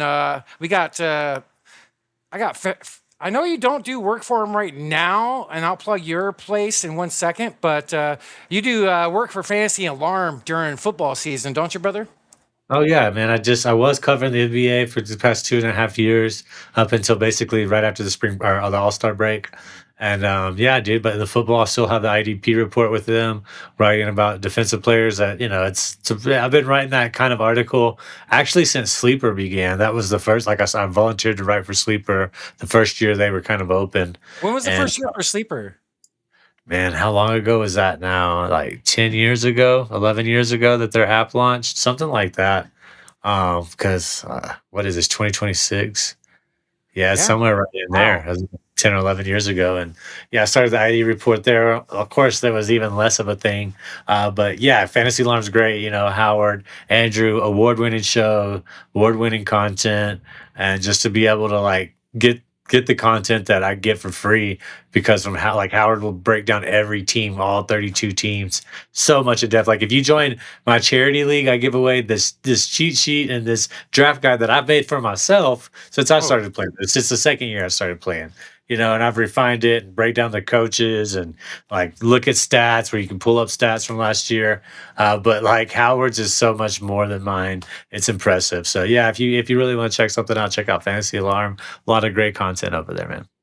Yeah, I listen to big fan of Sirius Radio. I listen to tons of stuff on there. I listen to them daily. Look up to those guys and they're giving. And yeah, you're right. Like there's a lot of free stuff that you guys offer, and you guys do a lot of giving. And there's a lot of great content for any sport you want to dive into. I mean, any sport. Yeah, man, they cover all the sports, dude. I was a huge baseball fan growing up as well, but I just kind of quit following it. And you got Jim Bowden over there. He's a former GM for the MLB. And, like, One of the best radio voices. Yeah, man. You're not gonna be like, I'm sorry, you're not gonna be able to top that. Unless you've been a GM for multiple teams, that's gonna be pretty hard to override there. Yeah, great insight there. And how long you been with them? You said. So this was my third year with them coming up. It's be the third NFL season. That was my third NBA season. So okay, that's awesome. That's awesome. Not many people do IDP work, and it's growing. And I played in every freaking type of league. I've only played IDP once or twice, and it's gnarly now. Like from what I see, there's like 2 cuts of players. You can play a whole defense now on each position. It's pretty in depth. And I looked at a couple of your articles from last season. Man, it's a lot of info out there for the people. Dude, that sounds way better than the league you got me playing with you, guy. Like, I would love to bet on defense. Oh, yeah. So IDP is just basically you have individual defensive players. I've seen it where it's 1, 3, up to 11. And you get stats for each individual defense player. There's no teams part of it with fantasy. It's a whole nother layer of it. And once I heard 2 copy cuts of players, a couple years ago, I was like, what? It's like I have that's crazy. I'm always pushing creativity, in all aspects of life, or try to. But it's IDP just seems like it just allows a lot more creativity to your league, Definitely has. Maybe that's something we can add to the family league, Snoop. That'd be pretty cool. I'm into it.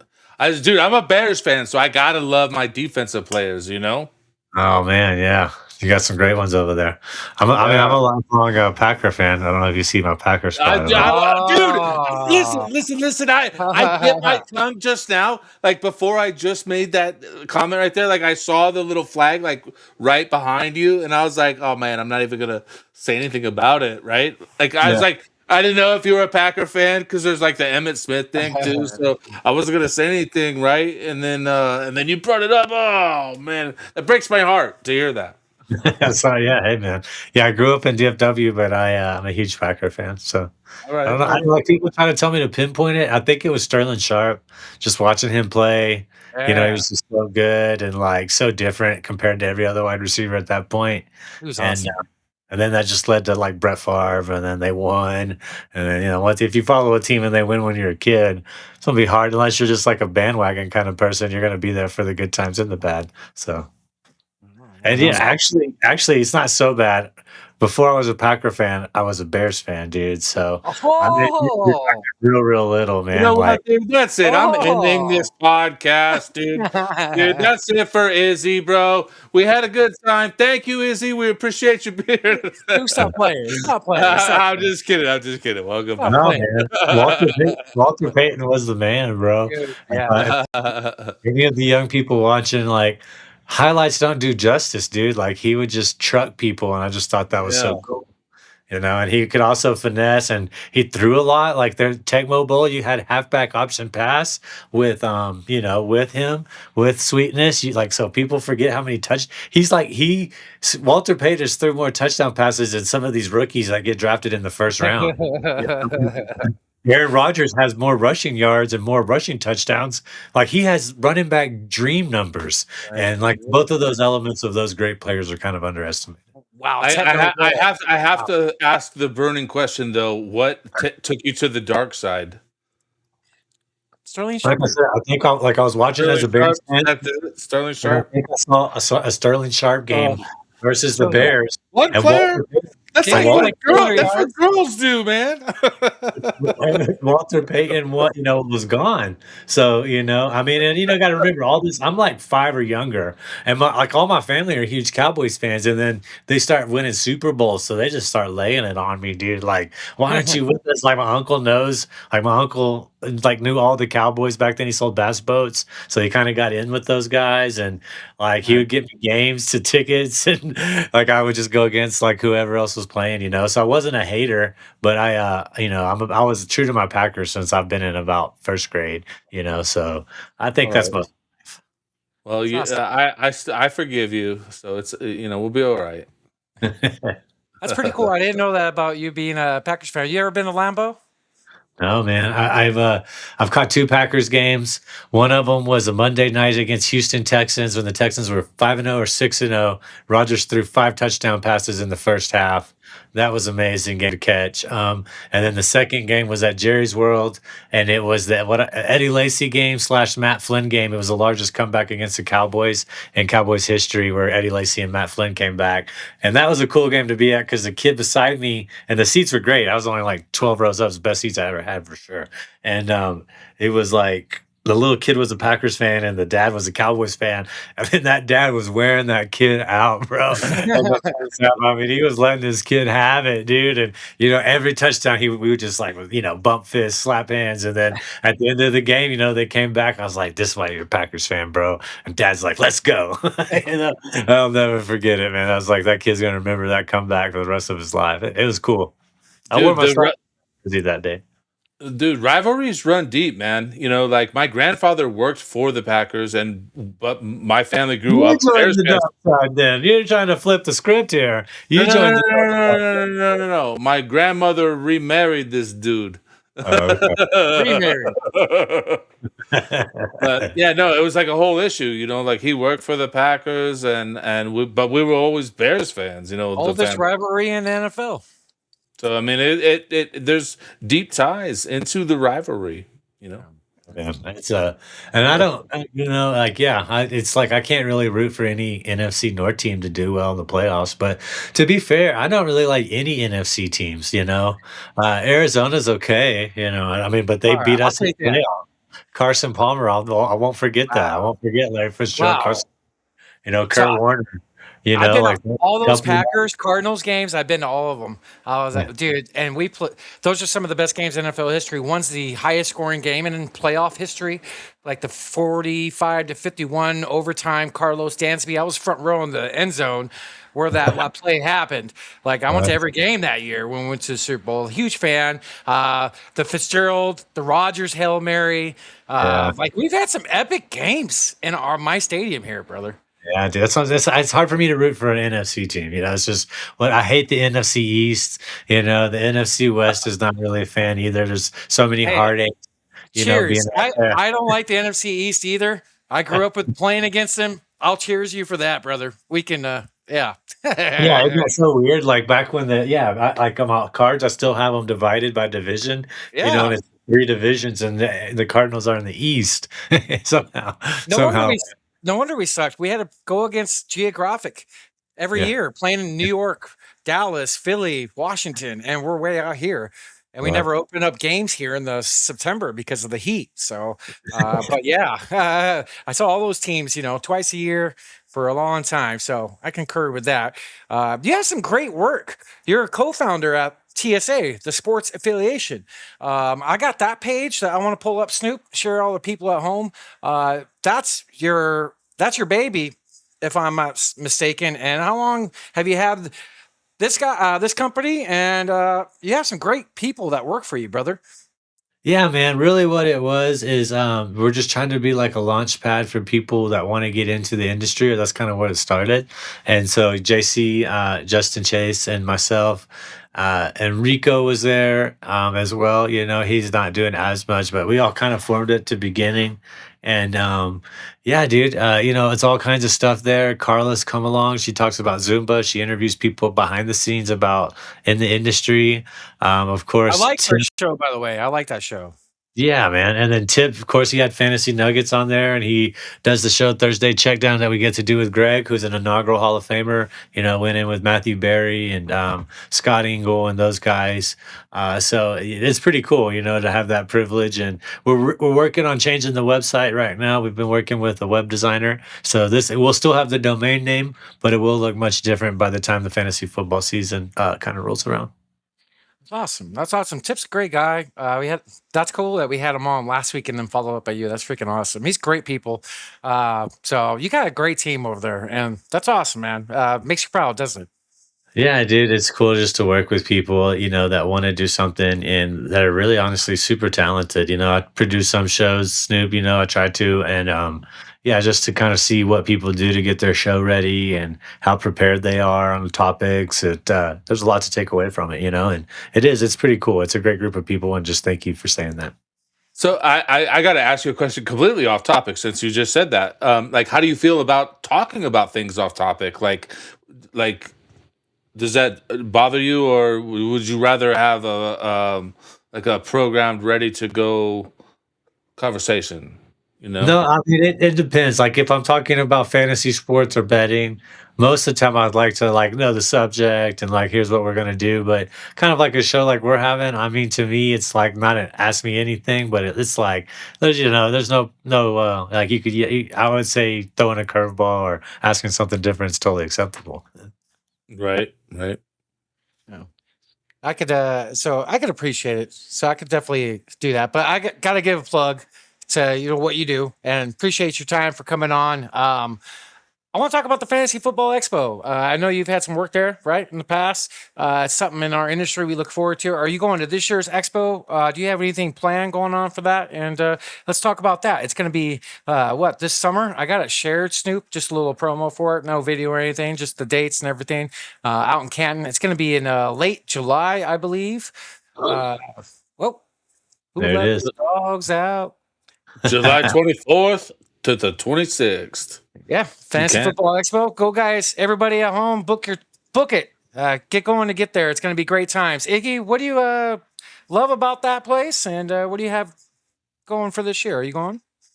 Yeah, man. The first time I was there, I drove. So I think I've either been 3 or 4 times. I get that confused as well. But I definitely will be going. I may not get there till later Friday, possibly, which is how our summer schedule's working right now. But I'll definitely be there, and I drafted in the Kings Classic in the IDP division. I just get my butt handed to me in that division. I got one of this trophy right here. Probably the best fantasy football player I've ever played against, Leo McNally. I don't know if y'all could see that. Leo McNally smoked my ass in the 2020. Yeah. And notice who it's named after, a Bear player. Yeah, exactly. Butkus, he's a great, how can you not appreciate Butkus? Doesn't matter.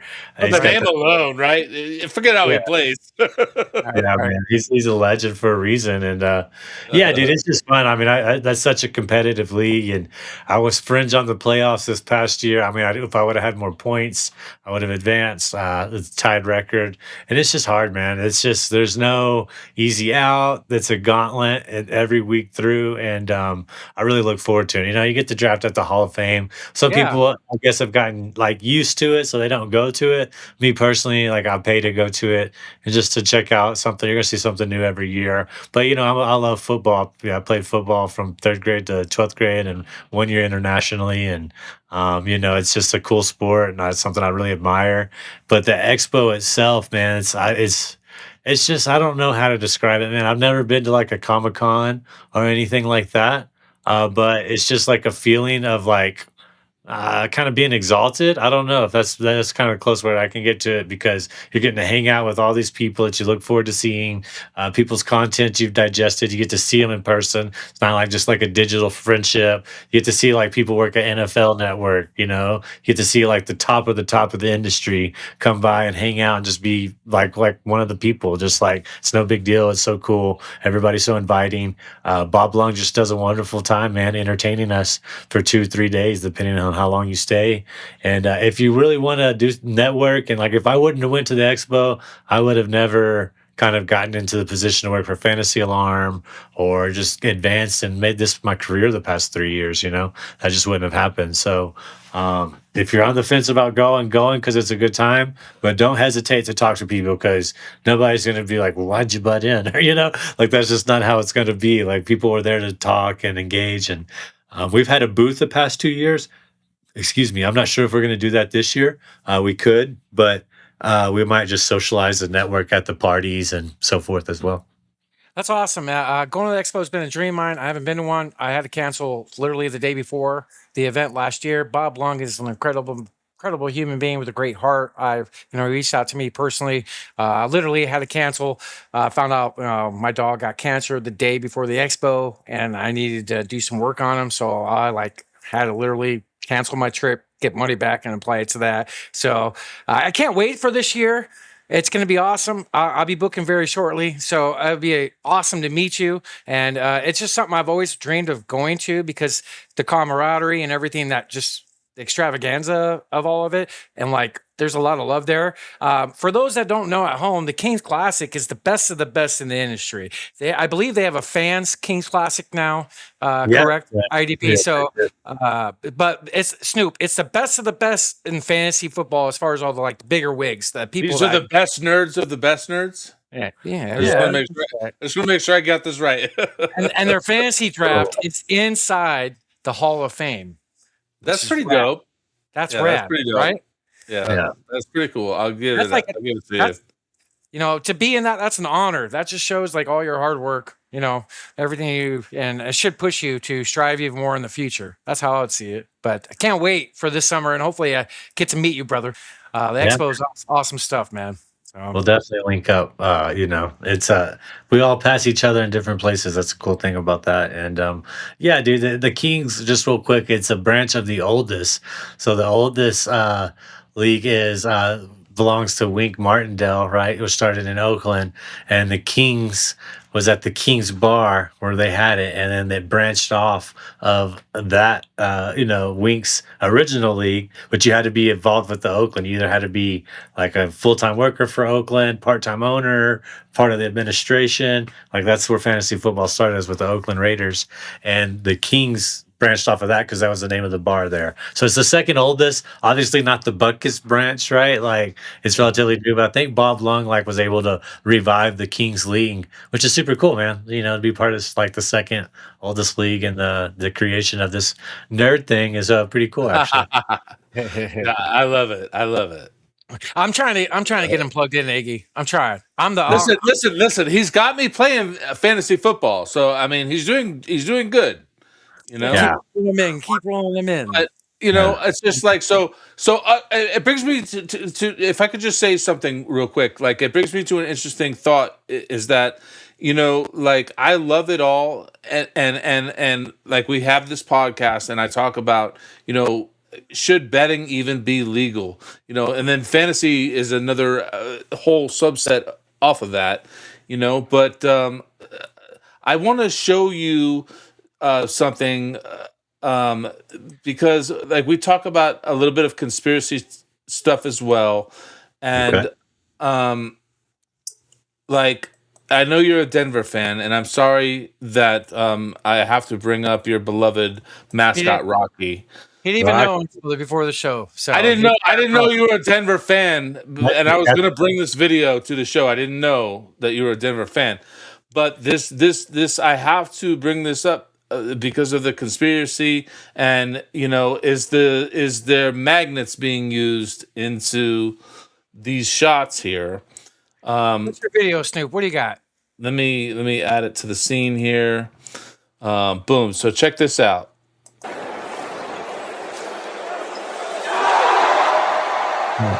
Sure.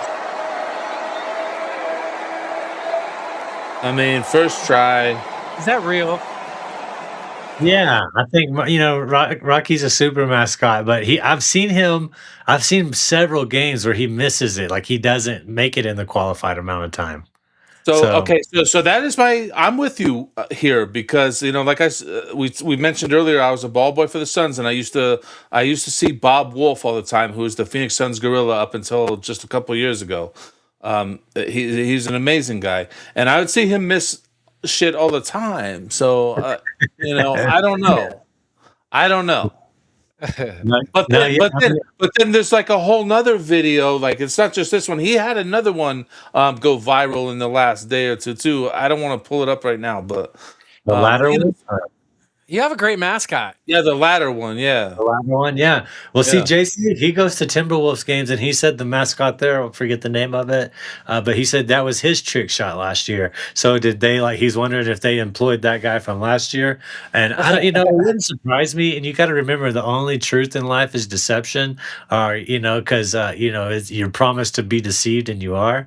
But, So it should be illegal, right? The betting should be illegal. Is that what you're saying here on the podcast, Iggy? No, I'm not saying that. I know. But, I'm just playing with you, man. No, yeah. I mean, as far as like the mascot, I mean, now that you mentioned that, is it possible? I don't know. I mean, some people are going to have a draw to their shot sometimes when it's that far out, and I think if you practiced it enough, you can make them. I mean, he makes them a lot, and like I said, Rocky's considered a super mascot.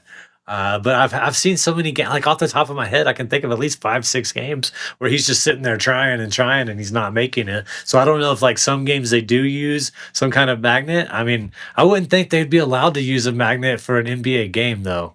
It's like, we showed robotic golf balls and other shit on the podcast. Like, yeah, that's true. I forget, like things can be controlled just like a drone, right? Like it could essentially just be a drone going in. That's not. I think that's more of a realistic possibility, probably than magnets. Who knows? Good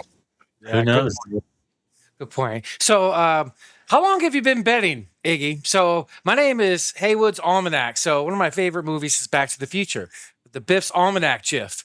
Yeah, that's why my name, the Almanac. So, try to predict. I've done pretty successful at it. How long you been betting, brother? And I've been doing it since 2014. Basically, in a nutshell, it wasn't legal here. I was driving to Nevada once a week for NFL. Like literally every Wednesday, I would drive. with him during that time. I couldn't believe you. I was like, "You're driving?" Yeah. So couldn't do it on the phone. We didn't have no sports books here, and I played fantasy sports forever, and like was into like calling games. Like never had that betting aspect. So I think it was like 2013, 2014. I started driving to Laughlin every week. It's a 2 hour, 45-minute drive every Wednesday, like during the NFL. And I did very well at it. And it's just grown. How long have you been betting? And talk about that. Yeah, so that's kind of a weighted answer for me because I remember picking games with my grandmother, who in turn would like be using that against her coworkers, right? Like we would like pick, we didn't even pick spreads; it was just straight ups, and it was a competition she had with her coworkers, right? And so, like, if we won, I got money, I got like a toy or whatever I wanted, and if I lost, it wasn't no penalty. But it started, I think, with then, and then I was in prison from the age of 19 to about 21. And that's really where my betting began. Yeah, I got the education, and as you found games on dominoes, on all sorts of stuff, dude. And it really became refined there. And then I just started betting with the people close to me. I never went to the casino, but I'd pretty much bet at least every Sunday. Like, hey, what do you want to do? Here's the spread.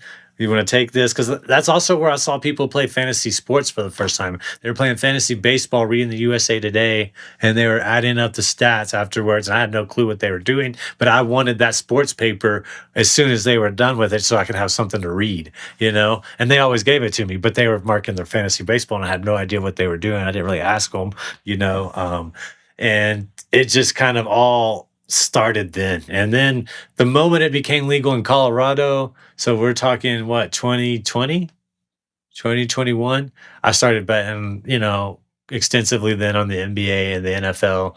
And that, like I said, that led to jobs with Fantasy Alarm, and then another program we used to work with, JC and I, and they're tracking bets and pulling profits for everybody. Because that's when people ask me to say the difference between being a betting content and a fantasy content creator. Betting, it doesn't really matter as long as you're right, and that's all that matters. As long as you're right, you win.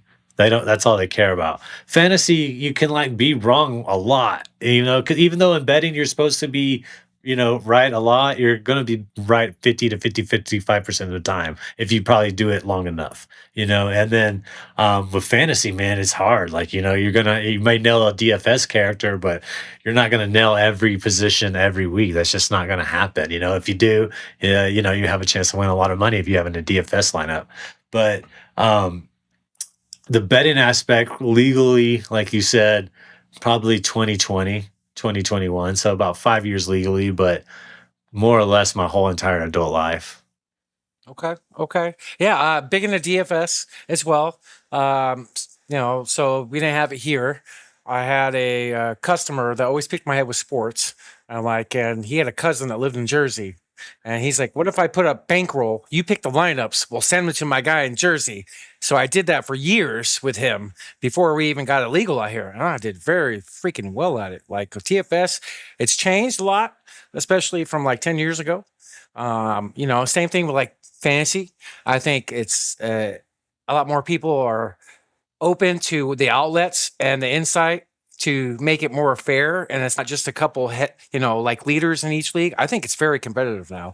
You don't have the inside scoop like you used to, because you can go get information anytime you want. And there's a lot of great people in the industry. So it's more spread out. It's grown.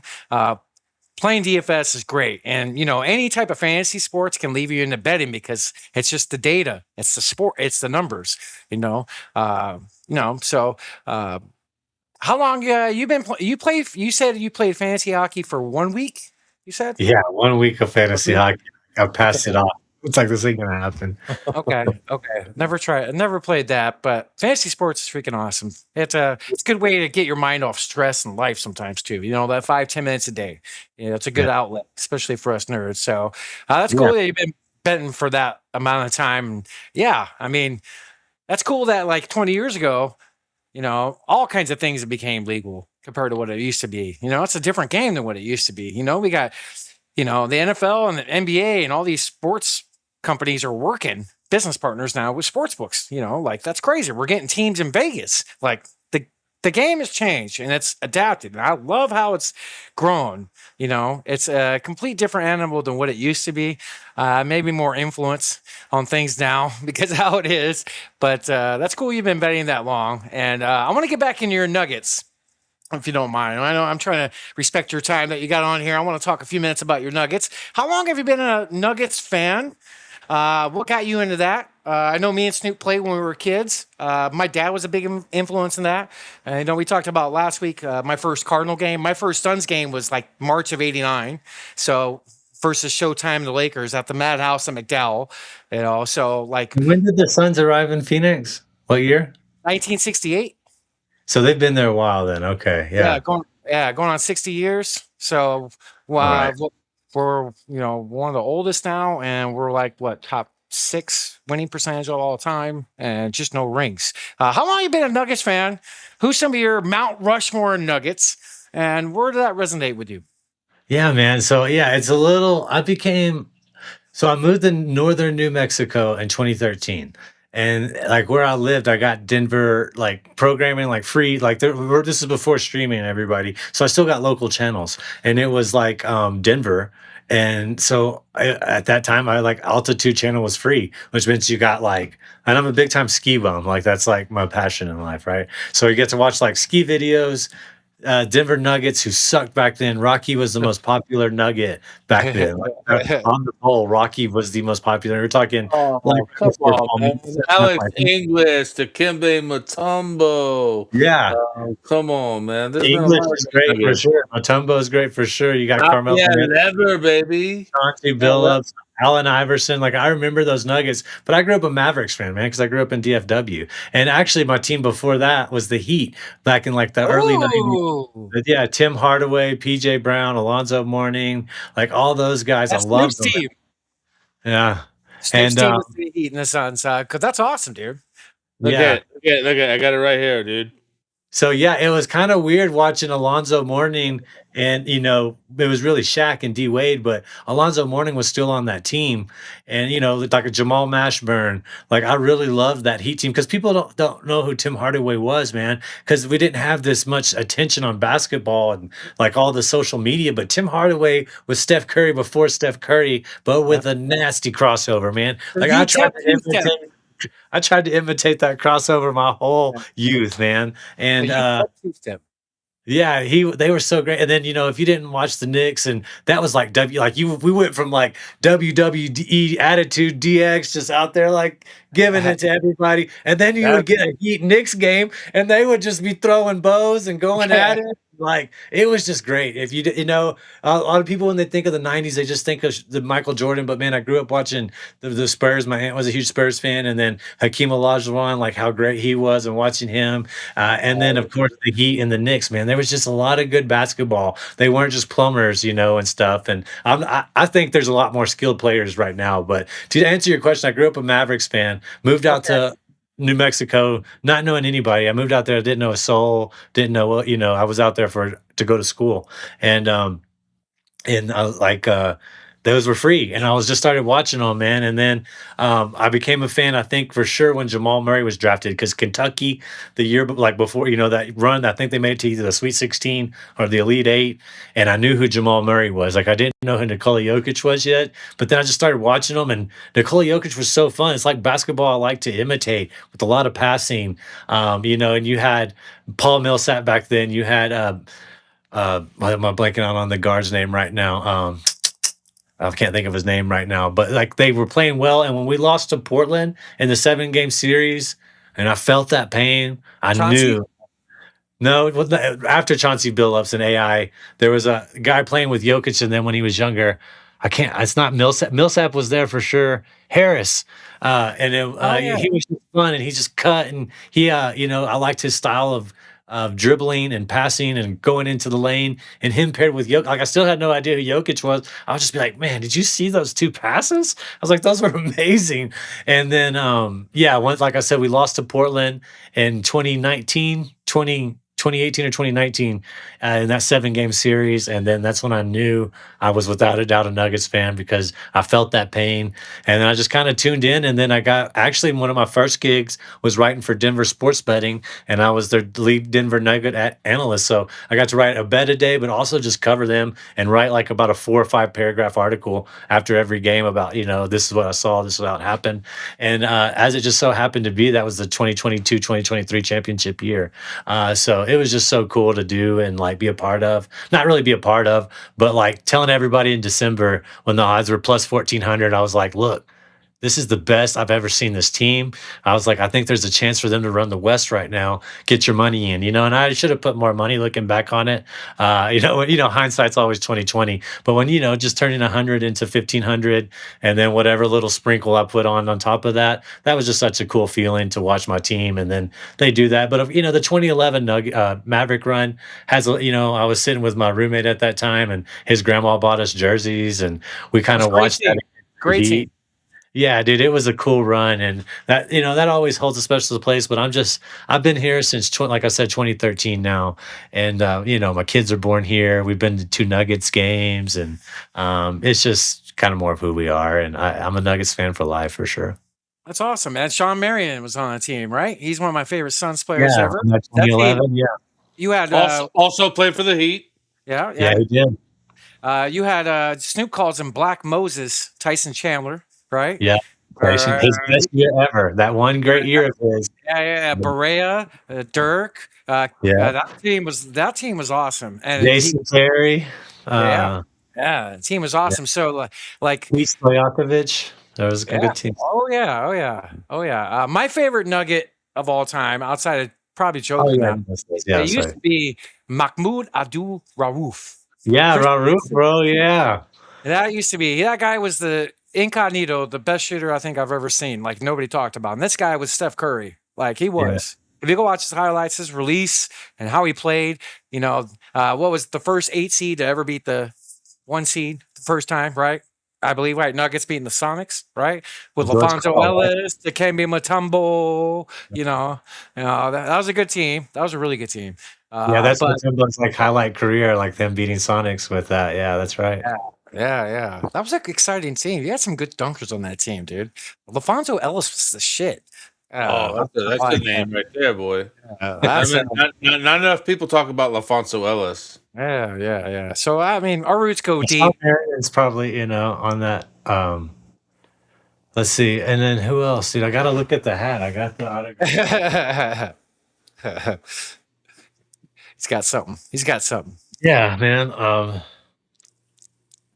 It's hard to tell, dude. But yeah, dude, I got this actually from JC. That was super cool of him, man.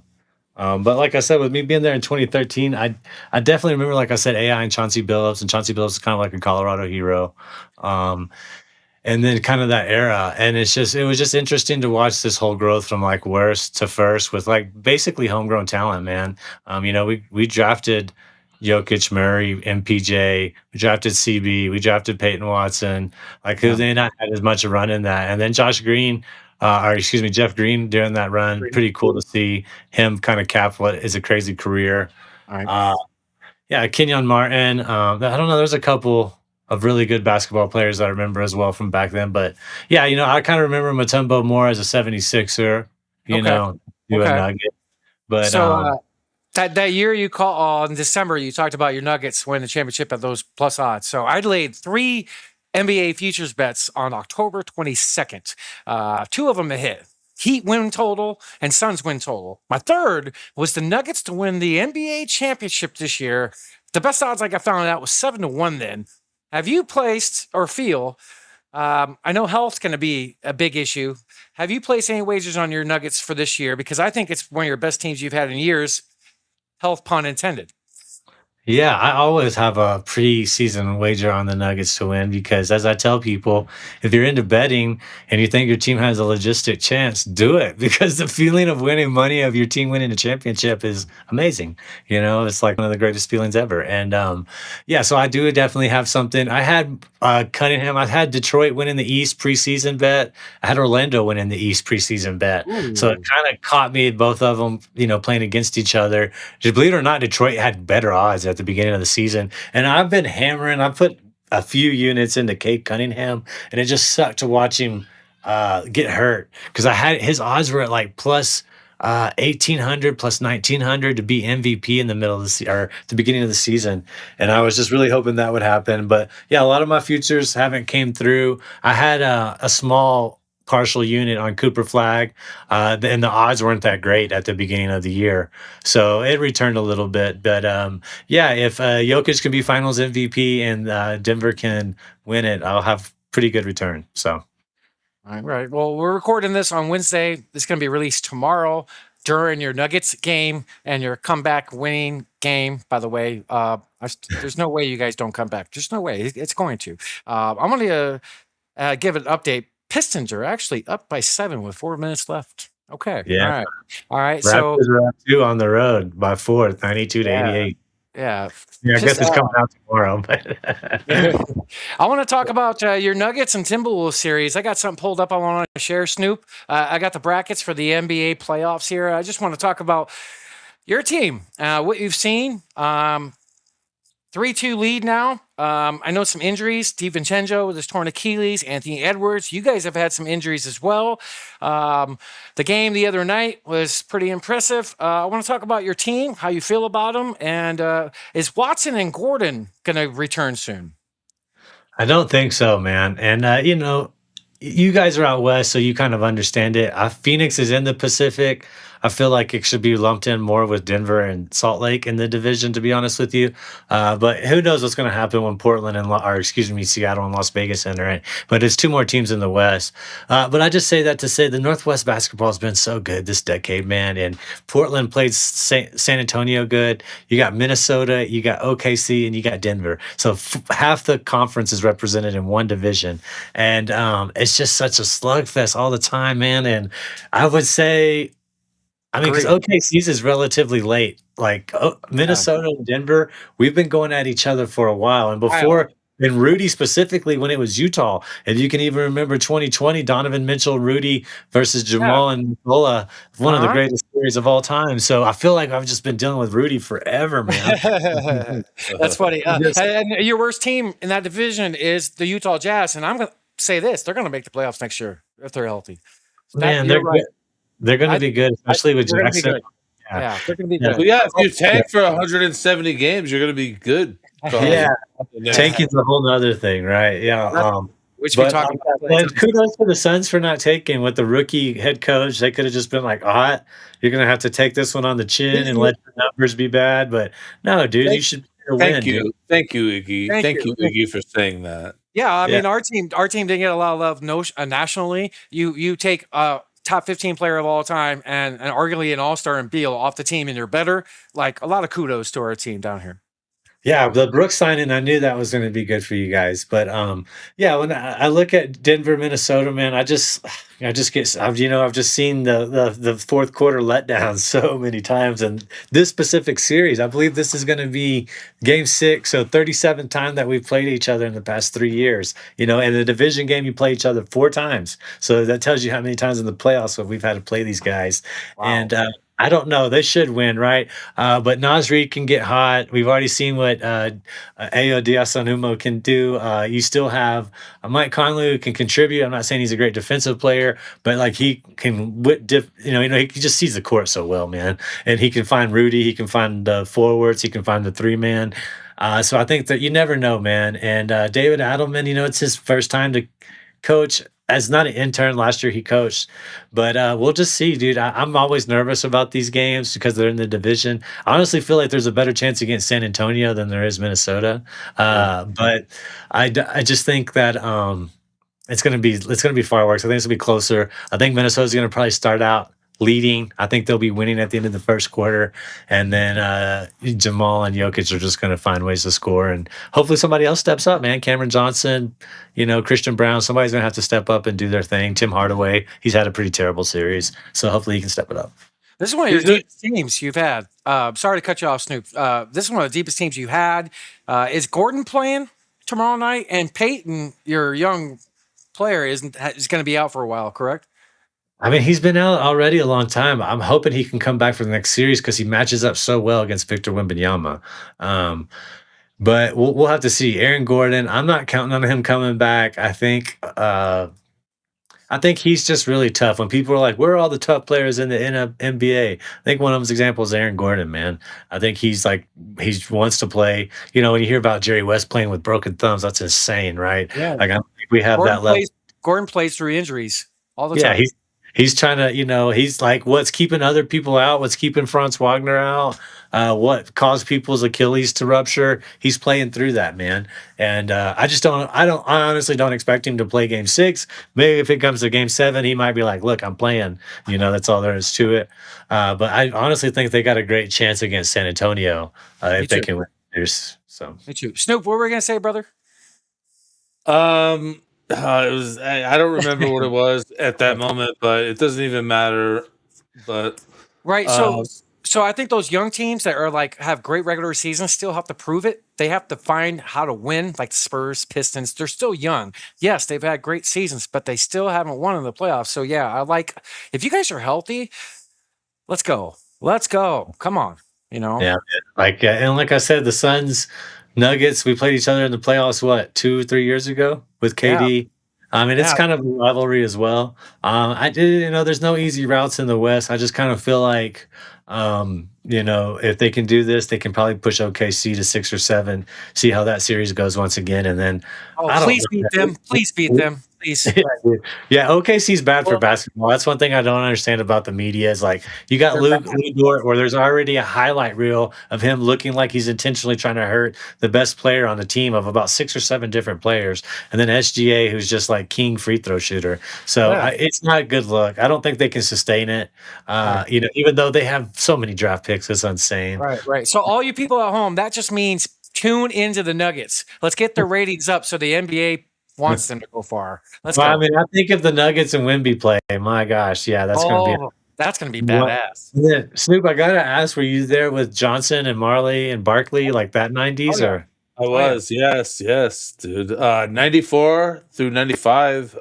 And even before that, even before I was a ball boy, I interned in the executive offices, and so I would run around the arena all the time and just help out for Brian Colangelo and stuff.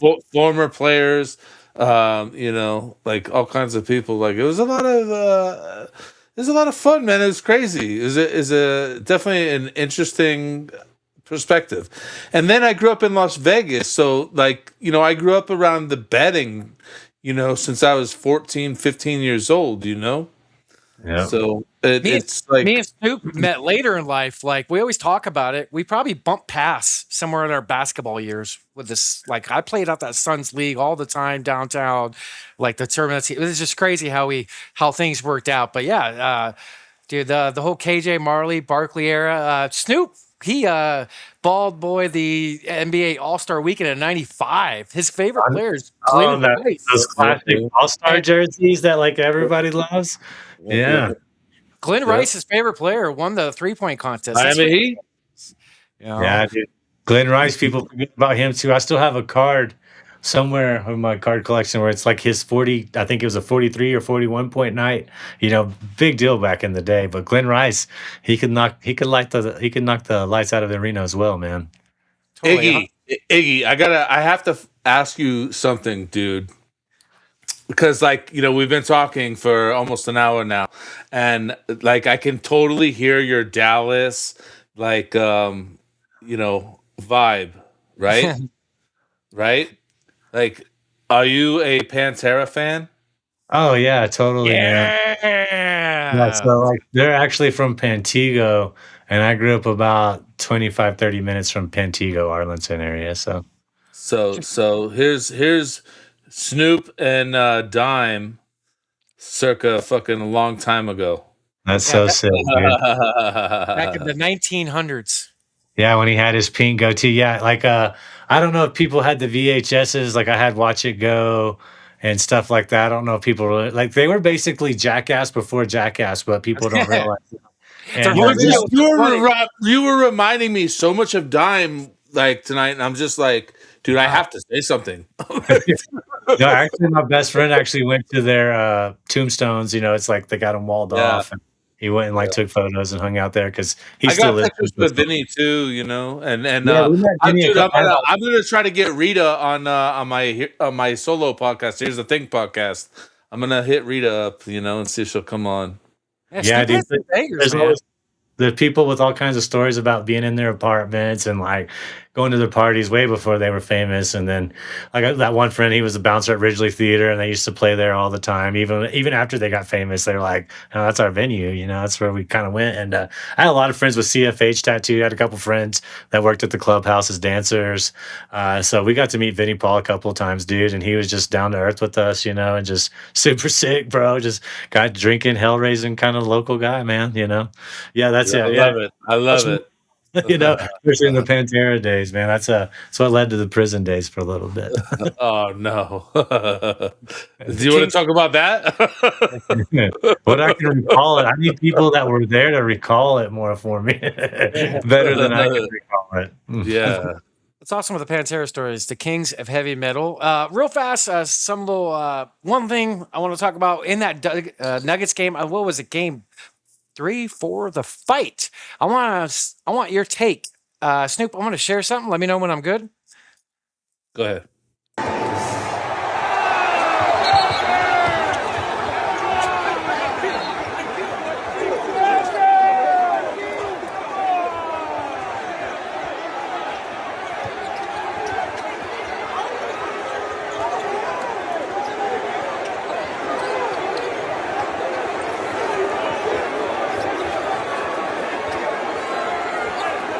So I can't show the highlights because we'll get flagged for stuff like that. But what you think? Every week we get flagged. Yeah. So what'd you think about what happened at the end of the game? And I'm old school. I don't like it. You're up. He could have just dribbled the ball, right? What was your take on it? And I'm glad what Joker did. I kind of see it both ways, man. Like I definitely wasn't raised to do that. If you got a game win, you just that's it. Be have some class about it. But at the same time, I'm just like, man, just don't let them do that. Don't be in that position. If you take it personal, man, the book 4 agreements. That's something I try to not do. Is just don't take things personal. But that's good.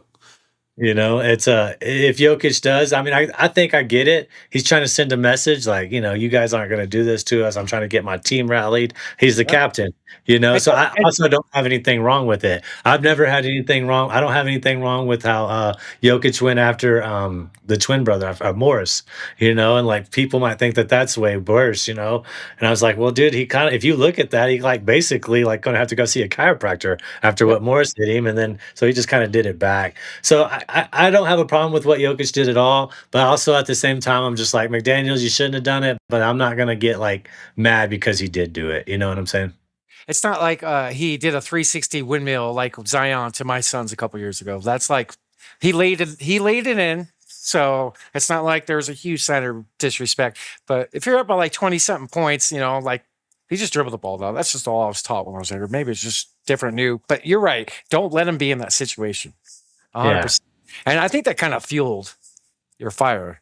I hope it did, I think if Carson wasn't that one of Joker's worst games, like field goal percentage wise, and then that's like the worst game I can recall seeing, basically since the fourth quarter against the Timberwolves 2 years ago, in the game 7. Like it was terrible. It was so agonizing to watch that game. It like ruined my day. I try not to be that emotionally invested, but the truth is, in the playoffs, I can be. I'm just like, man, especially because it's a rival, man. I've been playing sports since I was 3, dude, and rivals are rivals. You just hate losing to them. Right. So I appreciate you coming on. Means a lot. Appreciate your time, being very respectful. I know we hit the hour mark. Anything else you want to bring up, Snoop? Any final thoughts or questions for our great guests? I don't have anything else to bring up, dude. I just want to say, man, I didn't know anything about you before the conversation today, but man, it's been a pleasure getting to know you a little bit. Right on, Snoop. Likewise, and likewise as well, Heywood. And real quick, I do have a question for y'all, especially since you're a Heat fan. Bam Adebayo's 83-point game. Now, I went back and watched it, and I have nothing wrong with it, man, because they are fouling him, picking him up at halftime. And I have been a part. I played with like one really good athlete, a couple, but one that, had a chance to break state records for most kicks made, longest kicks made. And we had a chance to make the longest kick. And we were already up, like we talked about. We could have just ran the ball a couple more times on football and, punted and gave him the ball back with a few seconds left. But the coach is like, you're like, come on, coach. Kyle's got a chance to break the record. Let's boot this thing 54 yards and get it. And, that's why I personally don't like, if you have a chance to do something great, then go for it, man. And if they are like, well, the game didn't play out naturally, well, that's a two-way street to me. But I wanted to feel, what do you guys think about Bam's 83-point performance? Go, Snoop. So it's you, and then I'll go. You want me to go first? Yeah. Are you sure? Yeah. Okay, because I have a lot to say. We'll say it. Okay, so I think absolutely you let him go for it, because you know what? It's scripted. It's written fucking by executives that own an entertainment organization, much like the WWE. And it's just like, of course it's a great fairy tale fucking game. It's a great fairy tale game. And I'm not trying to hate on Bam Adebayo and his amazing performance. Yeah. But it's just I just feel like it's just, there's too much things that play into the variables, and they control the outcome. And he probably shouldn't have been in the game, at that point. And the fouls, I don't know. I mean, Shy gets fouled all the fucking time, and it's not a foul. Like Scott Foster, these refs, they control outcomes. I don't know. I get discouraged trying to think about it. Stoop's more of like the scripted thing, because all this crap that's came out the last few years, and as the public learns about it and it's opening their eyes to stuff. Like my take on the Bam thing, crazy how he scores 83. I don't care who you are. I don't care if it's middle school. It's amazing. I don't care. That's like, and he wasn't doing it disrespectful. Now, if he was junking, talking crap, being dirty, like it was kind of clean. I was doing it. His coach was feeding him. They're still double and triple teaming. You got to stop them. Yeah. You got to stop them. First of all, you're a professional athlete. get paid to stop people. Try to stop them. Do your job. They are up by 30 in the fourth. So freaking what? Go for the record. Like, I remember a game at this basketball camp when I was in, Paul Westfall's brother, Bill, had one. It was a Suns camp. And, like, I was close to this record for points in a camp. And we were up big. And the other coach said, you better leave him in. Because I played, like, with good sportsmanship. And my coach fed me. And I tried to go for it. I mean, try to stop him. That's not, the half cup full type deal. Play defense, Like, that's pretty incredible. 83 freaking points. That's freaking nuts. I remember watching the box score, and Snoop was busy that night. He came over for a minute, and I showed him. I didn't even know it was happening at the time. Yeah. I had no idea. I get in the car, and I'm like, look at the phone. And bam, 70 points. And we counted 72, 74. We're in the car for like 5 minutes, dude, going up to the store. And we're like, this is incredible. And then watch the highlights later. Congrats to him. Holy crap. Yeah, that's kind of my take on it too. Like, that's what I told people. I was like, you go try to score 83 points against air, like, you're gonna get tired, dude. And so I just that's how I felt about it as well. Just like, it should be celebrated. Like, heat culture, I can understand if you're like, well, you no longer get to call yourself heat culture, but at the same time, I just kind of think, like, it's amazing, man. Like, I didn't watch Kobe Bryant's 81-point game, but I got to see the highlights of it back when SportsCenter was still showing highlights, and it was just amazing, man. And I've seen some 50-point performances from Jamal Murray. Like, he got a 50-point game with one free throw. Like that's basketball, man. That's hooping. Man. Yo, Iggy, I want to share a video with you real quick. It's only a minute long. But this is like an AI video. This is awesome. You got to watch this, Iggy. If Wilt Chamberlain played today, all right? What if Wilt Chamberlain played in today's NBA? Oh, wow. How's the weather up there? It's raining. Game 1. Wembenyama draws the assignment. The best defender on the planet. 7'4", arms that don't end. The most prepared the modern era could possibly be. Wilt drops 50 points and 67 rebounds. A league record in his first game. On Wemby. The building doesn't know whether to boo or applaud. And then you pay the child support all at once. But I might have 20,000 kids. Month 1. Nobody tracked blocks in Wilt's era. The modern NBA decides to start. By month 3, he's broken the single-season blocks record. The NBA pushes it out as breaking news. Every highlight channel covers it. Nobody can believe it. Wilt doesn't acknowledge it. Have you seen Bam's 83? Next game is against the Heat. First quarter, Wilt is at the line every possession. Second quarter, same thing. By halftime, he already has 50. The Heat call every timeout they have. Nothing slows it down. Third quarter, Bam fouls out trying to stop him. Fourth quarter, there's nobody left to even attempt it. 101 points. New record. Somewhere, Bam is wondering how his best game ever just became a footnote. Before the game even started, I said he was going to score 101. Is Wilt the most dominant player who ever lived? Follow for more NBA timelines. Wilt, man, definitely doesn't get enough credit. That's for sure. I agree with that. Boom. Yeah, man. That's funny. I love the word. So I want to say thank you, Iggy. I hope you enjoyed being on the Pick Us In podcast. I hope it was a good experience. And like I said, I'm grateful, humble you're here, and hopefully maybe another time we can have you back on later if you approve. Man, I really appreciate being on the Pick Us In, guys. And yeah, I would love to be back. Let's work that out. Let's go. So all your people at home, go give this great man a follow. Follow all of his great work. IDP _ Iggy on Twitter, the Sports Affiliation, and Fantasy Alarm during football for all of his NBA bets and IDP articles. I'll be looking forward to it. We might be putting IDP in the family league. So thank you so very much, Iggy. Cheers to you, and thank you. Where we're going, we don't need Rose. That's right. That's right. That's right. So we'll go back to the show. Thank you so much. Iggy, stay on for 1 second if you don't mind. Okay. I got my mic working this time. Ha ha! I got you. Can't hear you, Snoop. Can't hear you. Oh, he always gives me shit. I'm just testing you, making sure. I'm fucking livid right now. I gotta get into things. Before we bring up our guest, I want to fucking get into things because I'm absolutely livid. What you got? What you got? Well, so what we said in the interview there was we always get flagged on YouTube.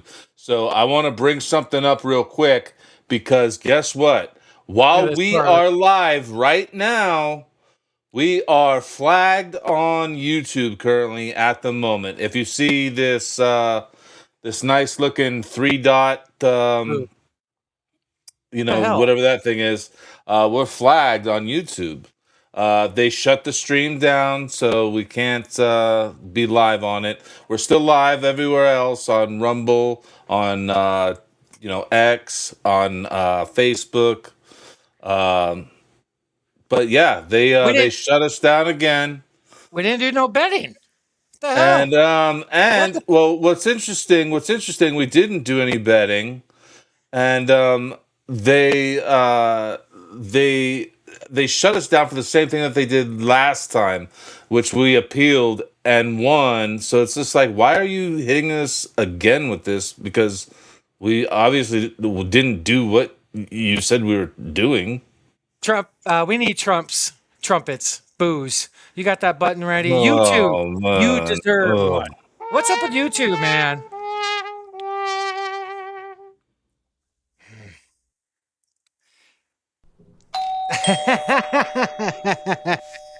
Who's that?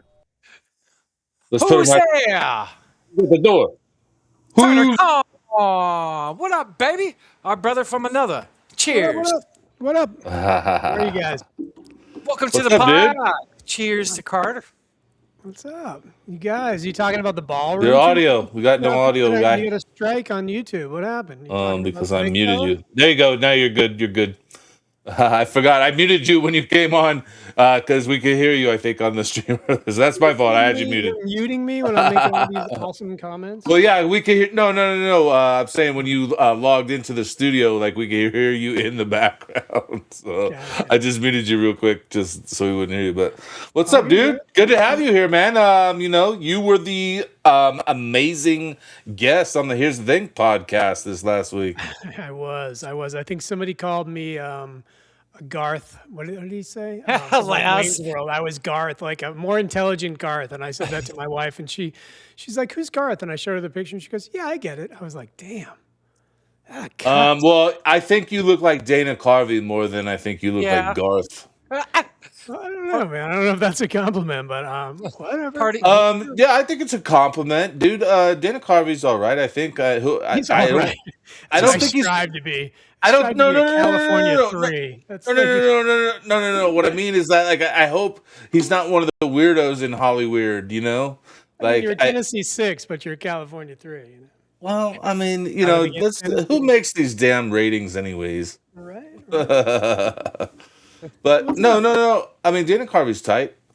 I dig him. He was one of my favorite actors growing up as a kid, actually. And, he didn't really do too much stand-up comedy, but he was a comedic actor on Saturday Night Live and in movies and stuff. But I loved him growing up.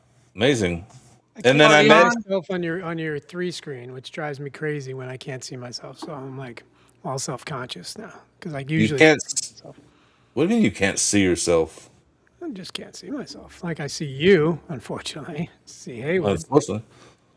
Okay, we'll improvise. It's live. What about now? Live stream. Nope. You can't see yourself now? No, I've got a little round head with the negative smile. You know that little emoji.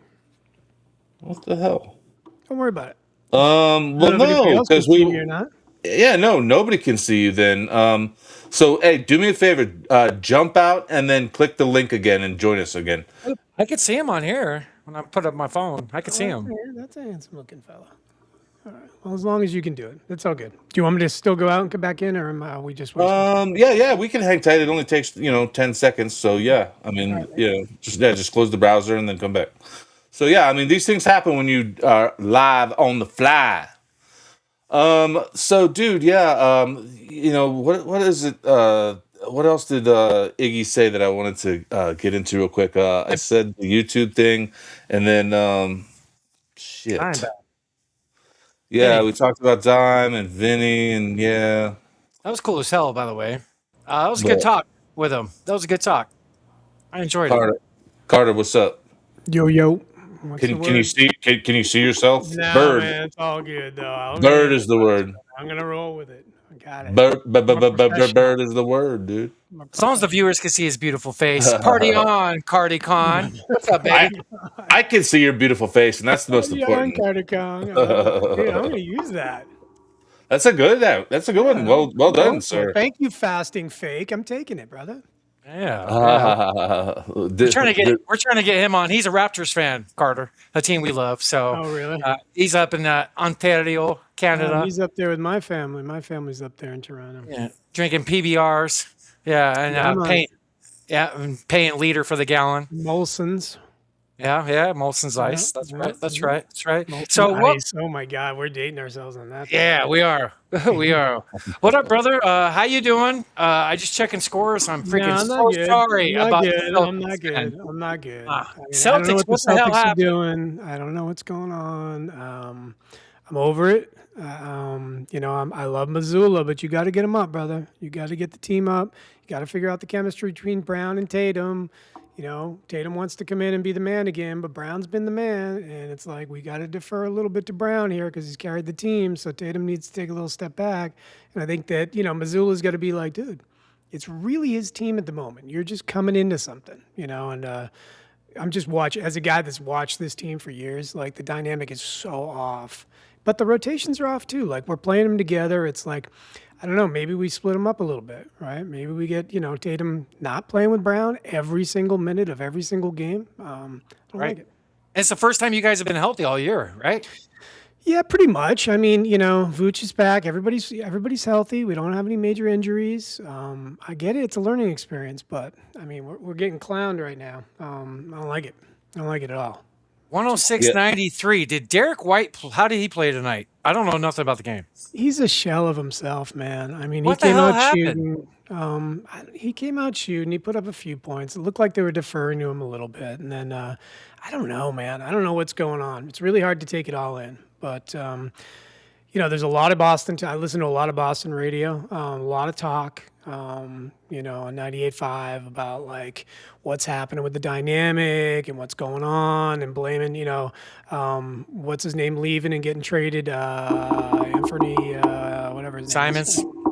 Simon's getting traded and how that really, jacked up the chemistry and the new ownership group, the new VCs came in, they wanted to cut some salary. So that's why they went with Vooch because they could get rid of, Simon's salary. Like it's just, it's Boston radio, and it's pestering bullshit a lot, just to make noise. But there's a lot of facts, and I think what they're saying about the chemistry was, good towards the end of the year, and now Tatum's inserted, and it's just like, it's kind of like everybody's trying to, it's like, bully ball. It's like there's no movement of the ball, there's no cuts, everybody just stands on the three-point line with their hands out. Like, I don't know, man, it looks like, a bunch of Mike Millers out there. I don't know what's going on. I don't like it. Yeah. Hey, now.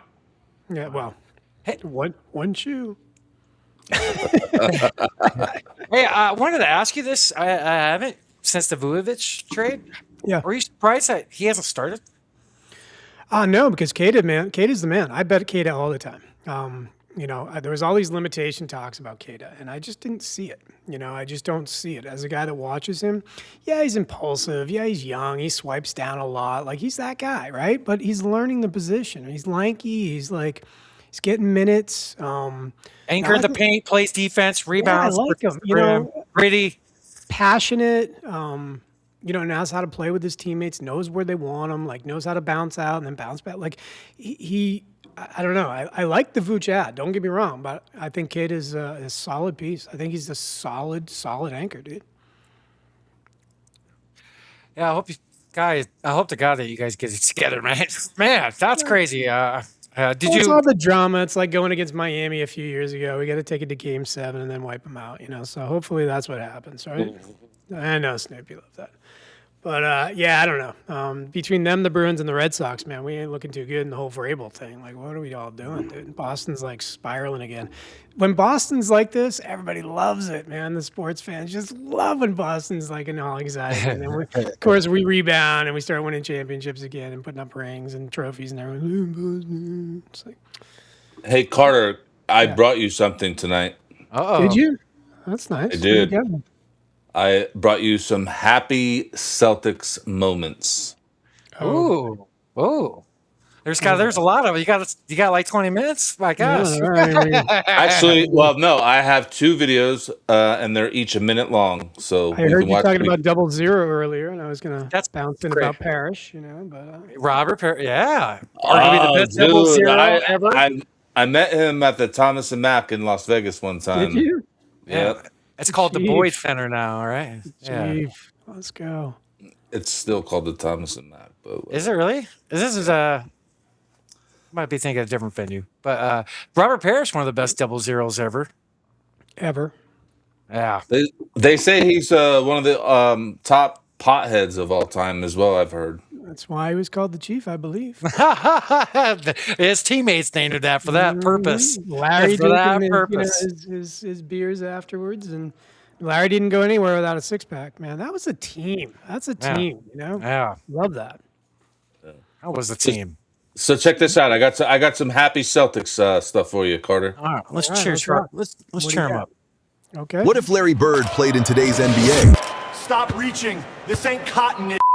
Game 1. The modern NBA has a new top 3 white boy, and he ain't 2 nor 3. The three-point shooting fits perfectly. 47% from 3, and he doesn't even celebrate. Just turns around like it was a layup. And then he just started fucking shooting left-handed. Week 1, he starts playing left-handed. Just decides. Mid-game, nobody asked. The defense has no answer because they barely had an answer for his right hand. He shoots 60% from 3, left-handed. The league drug tests him. I'm saving my right hand for the Lakers. Week 2, the Lakers. Luka, Reeves, the trash talk starts immediately. The microphones pick up nothing usable. 3 fans in the front row cover their children's ears. The broadcast cuts to commercial twice. Luka scores 40. Bird scores 67. Reeves files a police report. Month 1, Dylan Brooks decides he wants to talk trash. First mistake. Bird doesn't just beat you. He tells you exactly how he's going to do it first, does it, then asks if you need him to do it again. Month 2, and then Anthony Edwards shows up. The NBA has officially rated this matchup 18 and over. Follow for part 2. Love it. Anthony Edwards. Oh my God. Was I right about Anthony Edwards or what? Come on. Dude. We got part 2. We got part 2 right here, baby. Ready to go. Got another one. Christmas Day. Celtics versus Timberwolves. Ant-Man is already talking before tip-off. The whole game is exactly what you'd expect. Physical, personal, and completely unwatchable for anyone related to either of them. Then 3 seconds left. Celtics down 2. Bird catches it in the corner, pulls up, and before the ball even hits the net, he's already looking at Ant-Man. Merry Christmas. Month 3, the Hornets put Con Newpel on Bird, a rookie, a white rookie. Bird scores 40 before halftime, 67 by the end. After the game, Bird sits down at the press conference, takes a breath and says, I don't know why they had a white guy guarding me. It's disrespectful to my game. Month 4, Draymond Green decides Bird is his problem now. First possession, Draymond stomps him. Bird stays down. Draymond stays in the game somehow. The Celtics go down 30 by halftime. The building thinks it's over. Bird comes back out in the third. Something shifts. Every possession, every shot, every play runs through him, and he is not missing. 40 points in the fourth quarter alone. The Celtics erase 30 points like it was nothing. After the buzzer, Bird walks straight to Draymond. Thanks, kid. I needed that. Season 1, MVP, Defensive Player of the Year. The Celtics sweep rounds 1 and 2 without breaking a sweat. Then the Eastern Conference Finals. The Pistons, physical, dirty, ugly basketball. Will Bird be able to handle the physicality of today's NBA? Follow for part 3. Fucking awesome, Snoop. Love it. Love it. Larry Legend, the hick from French Lick. Let's go. That is correct. Gotta have fun here on the Pickers In podcast, man. Gotta have a little humor. That was also, awesome. dude, Larry Bird is one of my favorite players of all time. He's probably the only Bird I like, too. I would like to point out that Birds are fucking jerks, and I don't like them. Sue? Noted. You've been on one tonight. I've been listening to you. Snoop. You have been on one. You have been ornery. You know what? My grandmother used to tell me that all the time. You know, ornery. Yeah. I get told that a lot. Tell the people how you really feel, Snoop. There you go, baby. I am ornery. I accept it. Oh, good. I did like that. I saw Larry a few times, man. I got to the Garden. Back Saw him in the live. 80s. Yep. Dude, I have a funny Larry Bird story. Actually, I wasn't even planning on talking about this, but it's just funny thing is my ex fiance was in Spain, Barcelona, and went into a nightclub and hung out with Larry Bird. Like they went into the club together. She stole his lighter, his Zippo. Did it say anything on it? Was it engraved? Is it worth something? Where is it? Yeah, right. right. Now? I don't know. She didn't have it anymore. I don't think. That's a good story, dude. Yeah, like, but she said like when she was hanging out with him, she's like, I've never seen doors open so fast and just like ropes and just like wherever they went, she was over there for something. She was a Portland Trailblazer dancer. Oh, yeah. Back then, yeah. Flex, huh? Snoop. Look at you. Huh? Was that a flex? Yeah, I think so. Yeah, soft, but she's a Blazer fan. That's not. I mean, it's not like it was, not like it's not a flex of anything. But Portland Trailblazers. I mean, it's in there. Yeah. I mean, dude, you know what's funny is I know a lot of dancer girls that I've met over the years. I bet you do, Snoop. I bet you do. No, I seen those Celtics teams when I was real young. When it was like my third, fourth game, my dad took me. It's like 89 or 90. I saw most of those Celtics on those great teams. Saw Bird, Ainge, right? Yep. Saw McHale, saw Parrish. Was DJ was on that team? Maybe that was before probably, then. Yeah. But yeah. What year? 89? Yeah, 89, I want to say 90 to 89, somewhere around there. I know, DJ was a son. That's crazy. Hey, Carter, you ever met Larry Bird? Never met Larry. Never met Larry. Okay. Nope. So I've talked about my story with Snoop on the pod. I don't think I've ever told you about it, but I met him at the Desert Classic here at the US. You did tell me that way back when we first met, dude. Yeah. Okay. All right. Yeah, that's pretty awesome. I met him at the Desert Classic when he was scouting. It was this like basketball like a camp for seniors in college. Yeah, for all you the did tell me scouts. the story. Yeah, you And told me that. I met him and Bill Russell at the same time. That's dope. And Larry was amazing. Bill was, let's just say it was the first time I ever heard my dad cuss was to Bill Russell. He was like asking me for like $50 for an autograph, and I was like 10, 11 or something young. Bill Russell was? Yeah, and Larry, he's my absolute favorite player of all time. Okay, so I still got the ball. Bill Russell. So I still got the ball. Larry signed it, no questions asked. Gave me a high five. I asked him a question. He gave me a pointer on shooting, and he handed the ball to. He didn't give you no high five. He was giving you a low five. He gave me a pointer. Said your Whatever. elbows out too much. He gave you a little pointer. But he gave the ball to Russell, and Russell's like, "You got $50, kid." And he was being serious. And Larry's I don't know if I'm buying this. If my dad was around, he would tell the story. You got $50 and a pack of smokes for me, and I'll sign that, son. You know what? So I've met Bill Russell at least 2 times, maybe more. I was trying to remember, but he was always very nice and pleasant. The couple of times I met him, Yeah, like I met him at All-Star Weekend. I met him at the Desert Classic in Phoenix back in the 90s. But I don't know. So do you ever think about the Celtics and all the things that happen to them, like Lenny Bias? Can you imagine them with Lenny Bias? Lenny Bias is great. Hey, what's the other little white dude? The guard that kind of like he went through a big drug thing. Like he would get deliveries at the arena. Oh yeah. The guy that played for Boston College. Yes. Yeah, what was yes, it? the hometown guy. I should know this by like the back of my yeah, head. you should. I forget his name, but man, he's got a crazy story. Like it's really good. Yeah. And like about his time with the Celtics and like, he was I think he was a pill addict. Like a OxyContin kind of addiction. And he would be like before games, like, jonesing because he had to get his pills in order to play, because he's going to be sick. Chris Herron. Yes, that's it. Yes. Oh, wow. Wasn't the Basketball Diaries loosely based on him, or am I just making shit up in my old age? Basketball Diaries, is that the one with DiCaprio? Yeah, Leonardo hey. Oh, sorry. I'm sorry, Boston guy. Sorry. Yeah, okay, all right. The Departed was a good movie. All right, I'm sorry.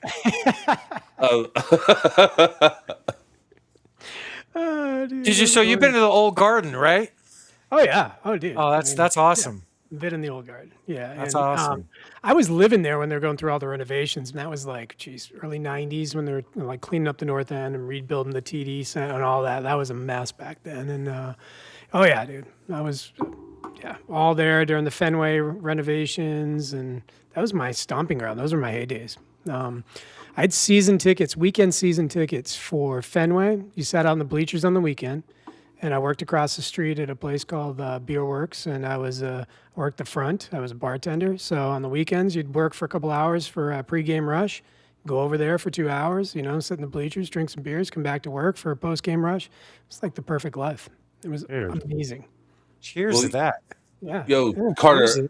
good old days. Since we're in extra innings here tonight, and we wouldn't normally talk about this, but I want your opinion on Whitey Bulger. He's a Boston dude. Yeah. So Whitey, so I used to run down in South Boston a little bit. So I was from Quincy, like Lower Mills area. It's kind of like where Milton, Quincy, Dorchester all kind of intersect. So we'd go down to Southie all the time, Castle Island and all through there, down. Southie girls had a reputation. It was you'd probably consider it a bad reputation, but we considered it a good reputation. And what was that reputation? It was they were fun. They were interesting. So we would go down to Southie all the time, and I mean, I think the movies way overblow it, but you knew like who was who and what was what, and but that's that you knew who the townies were. You knew all that stuff. I mean, it was inherent to the culture and everybody. Everybody had their gazelles on, with their their zipped up windbreakers and their rolled pants, and they were want to be like Southie kids. They wanted to be in that whole scene, and some of them just gravitated into it. But yeah, Southie had a reputation, man. It was no, don't get me wrong, I wasn't involved with any of that. We just went down there, we skateboarded, and we fucked around a little bit. But you knew who was who and what was what. That's for sure. Yeah, that's dope, man.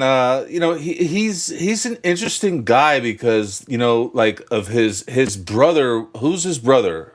So his brother is a Massachusetts senator, and then he is now, I think he's the president of University of Massachusetts, I believe. I think that's what he is now.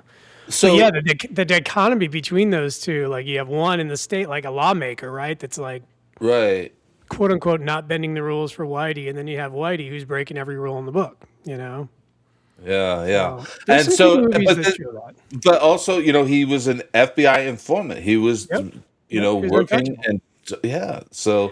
But isn't it crazy? Isn't it crazy though that he lasted so long? Because he was on the FBI's most wanted list for like how many years? A long time. Like they found him as an old ass man in California. I forget. Santa Monica. They busted him. Santa Monica. Okay. Yeah. He was caught, and he wasn't in any kind of disguise. He's just Whitey, just chilling on a Tuesday or whatever. So yeah. Yeah, why you think he should have got more plastic surgery or something? I don't know. Maybe he just felt like he was untouchable. There was a book. I'm trying to think of the book. There's a writer. His name was it's boring podcasting, but Howie Carr or something like that. And he wrote a book about it, and he really went into kind of that weird relationship where they're kind of protecting each other. Like Whitey would protect his brother, the brother would protect his brother. And, it was very like weird and deep. And you really had one guy trying to do the right thing and you had the other guy just trying to do the wrong thing every single time. It's interesting. The fan Heywood's Almanac says, was Carter in Celtic Pride? I like that guy. Dude, that movie is amazing. Movie. I love the Celtic Pride movie. It's Good great. Movie. Yeah, I love Damon Wayans, man. Damon Wayans is like, it's a shame that you don't see him too much anymore. Didn't he get in some trouble? Didn't something happen with him? Yeah, I think something. I don't know. I'm not sure about that. I know he's still around. He still makes appearances and does some things that maybe once in a while he might do a pop in of some comedy or something somewhere. But his stand up is very underrated. Agree. I kind of like these third-hour improvs. Billy Bulger, that was his name. Yeah. I'm getting old, man. Yeah.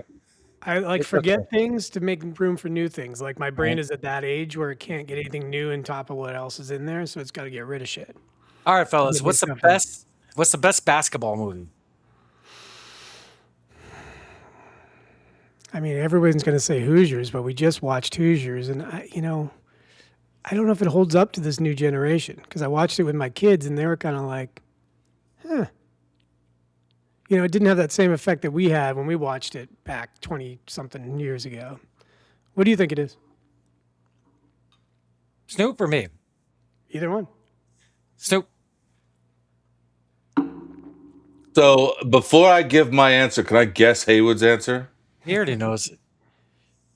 Can I guess it? I'll just go next because you already know. Let me guess it. Let me see if I can guess it. No, you know it. Live on the air. White Man Can't Jump.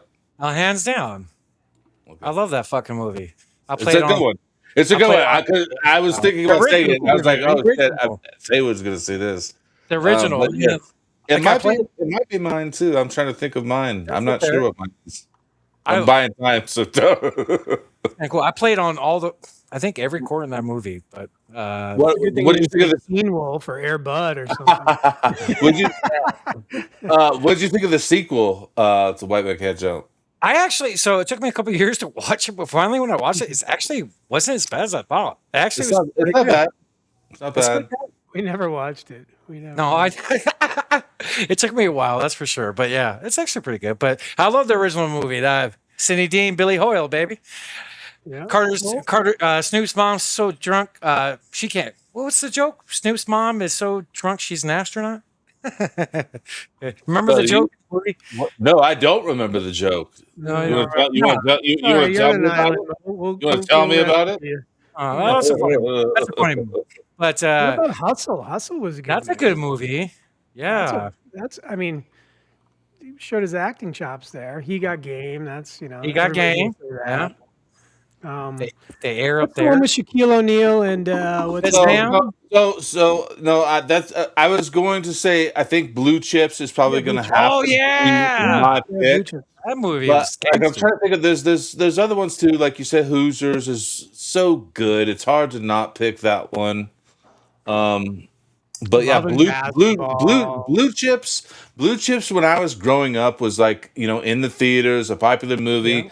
Yeah. The NBA, Shaq was popular. It was, I was a ball boy, when it was coming out. Like, I mean, it was an exciting time. And it was an exciting movie, some parts were a little corny, but it was a good overall movie. Yeah, I think that era there was some good game. Like he got game. Jesus Shuttlesworth, Denzel. That holds up. That's a good movie. In fact, that's probably a good watch because I probably haven't watched that in 15 years, dude. Anything with Denzel keeps me engaged. Don't got shit on me. I mean, Space Jam. Like, you guys, either one of you Space Jam fans? Nah. I like the soundtrack a lot. Yeah. But anyway, improv. Carter, I want to get into you a little bit, if you don't mind. That sounds good. I'm married, right? 20 years, by the way. Oh shit! Congrats. So I got Carter's X page pulled up. Snoop, if you want to share it. You've been posting a lot more lately. I love it. So give our guys. I got out of tax season, so now I can kind of make some more content, which is good. Yeah, but in a nutshell, you've been posting a lot more. Some of your bets, some of your things that's going on. Go give our boy Carter podcast over on Twitter. Hey, while you're scrolling his page, play that Michael Jordan video while you're scrolling there, guy. Oh. Every Thursday at 8 p.m. The best bet I can think of is the Pick Is In podcast every Thursday at 8 p.m. Eastern.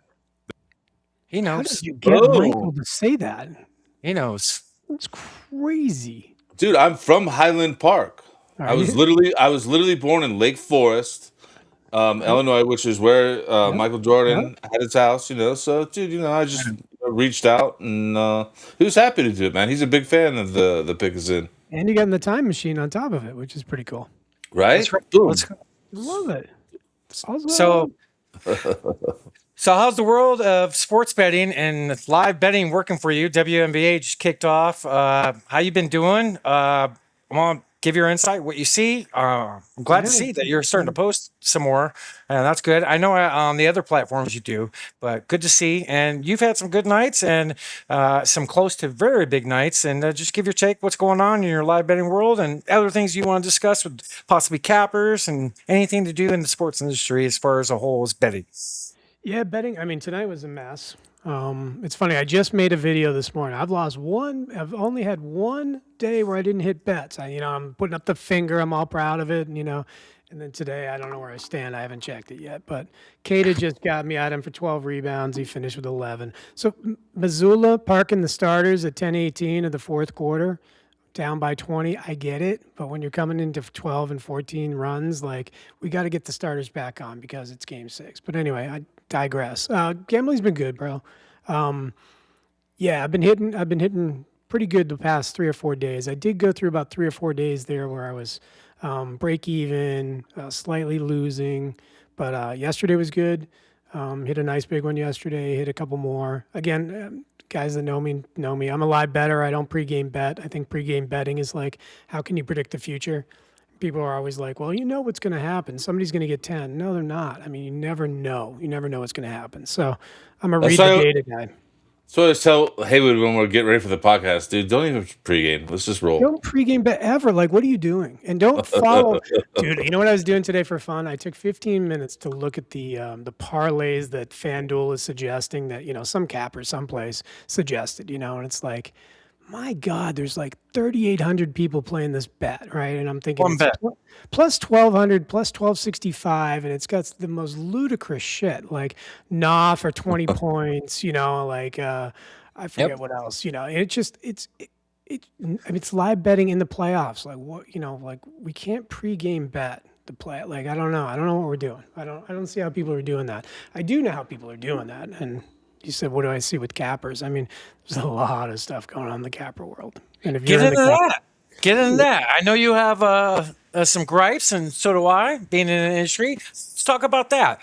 How people aren't being transparent as far as there's a lot of, I think people complain about cappers a lot, but there's a lot of good cappers, and I'm not going to sit here and shout them out, but people know who they are. Jay Farr and these guys that they grind their ass off to get good picks and look at the data, and they really work hard. There's a whole couple capper groups that are they're really good.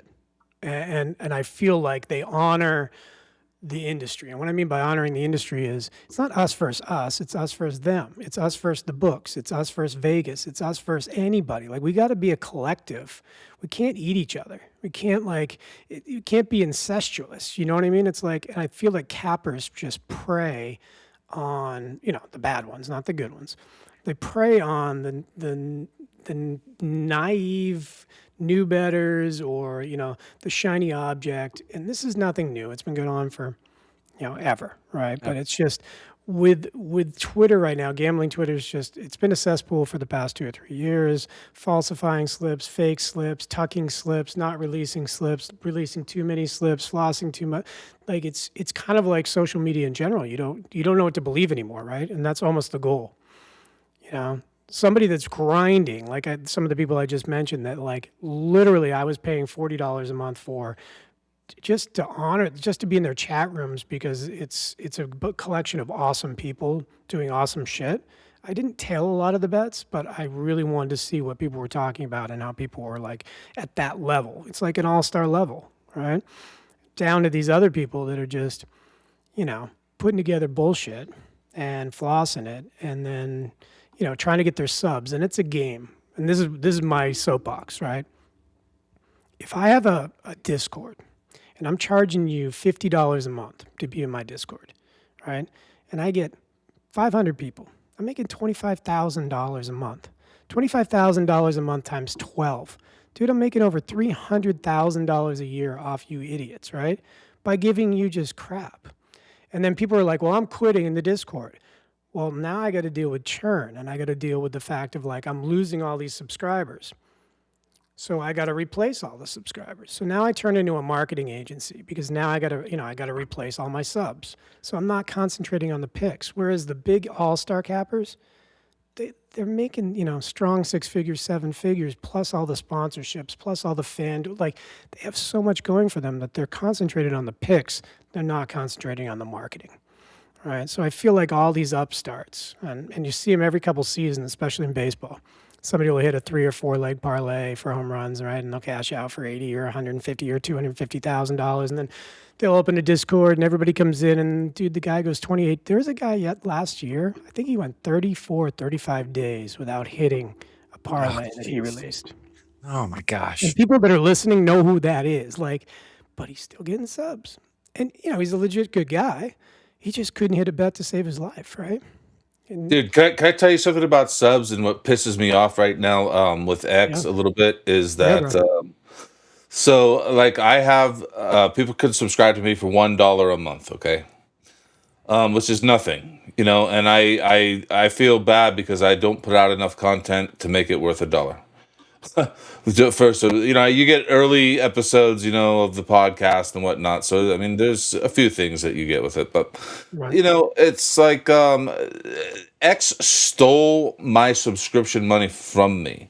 This is not ad revenue monies that I make from the platform. You know what I mean? So this is subscription money that this comes from the dollars that people pay for this content, They took 2/3 of it.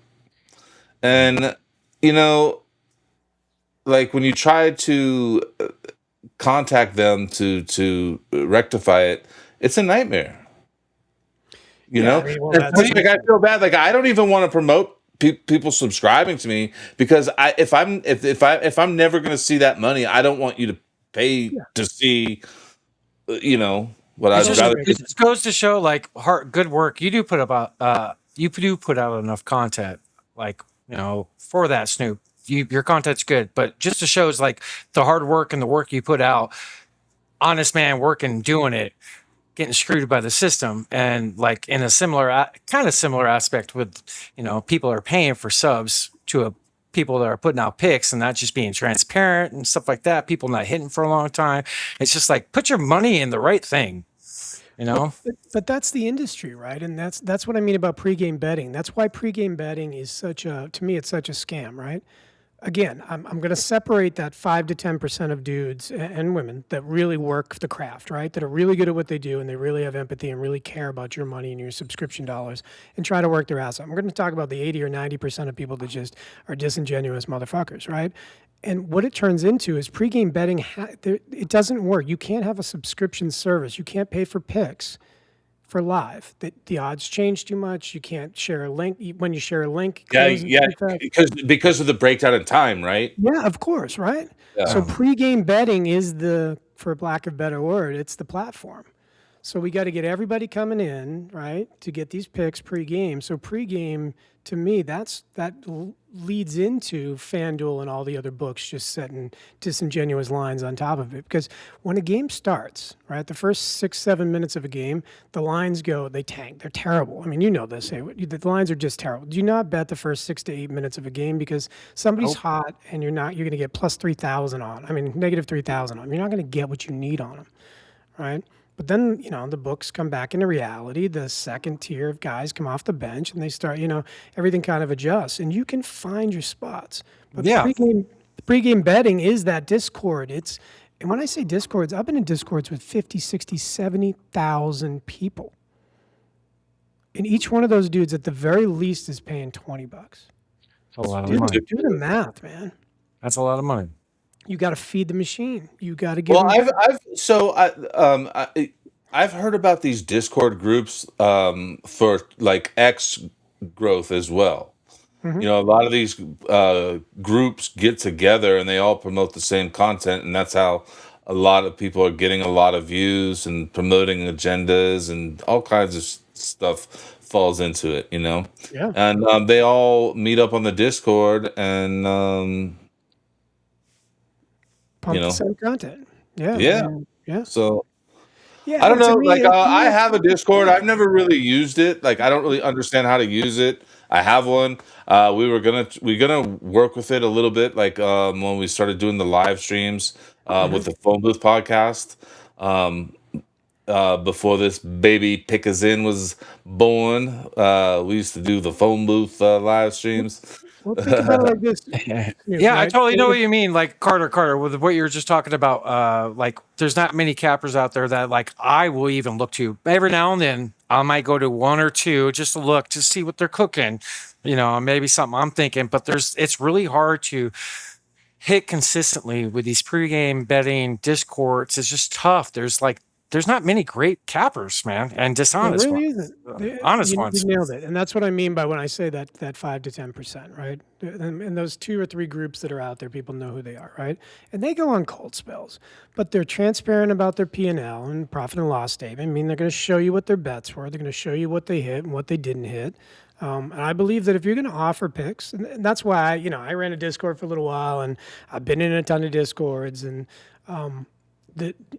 the fear that I have personally is I'm letting my subscribers down. Like, God, I can't hit, or I overthink a bet.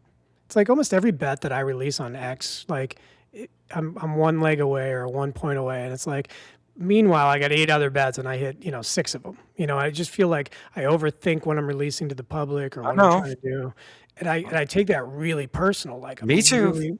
I get emotional about it, and then I got buddies that are just like, who fucking cares? They'll pay for anything. Just give them shit.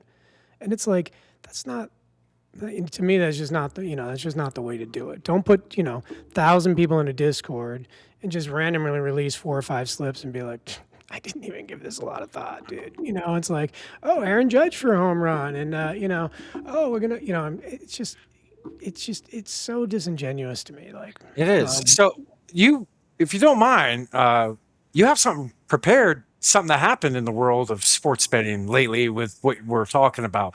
You care to talk about it?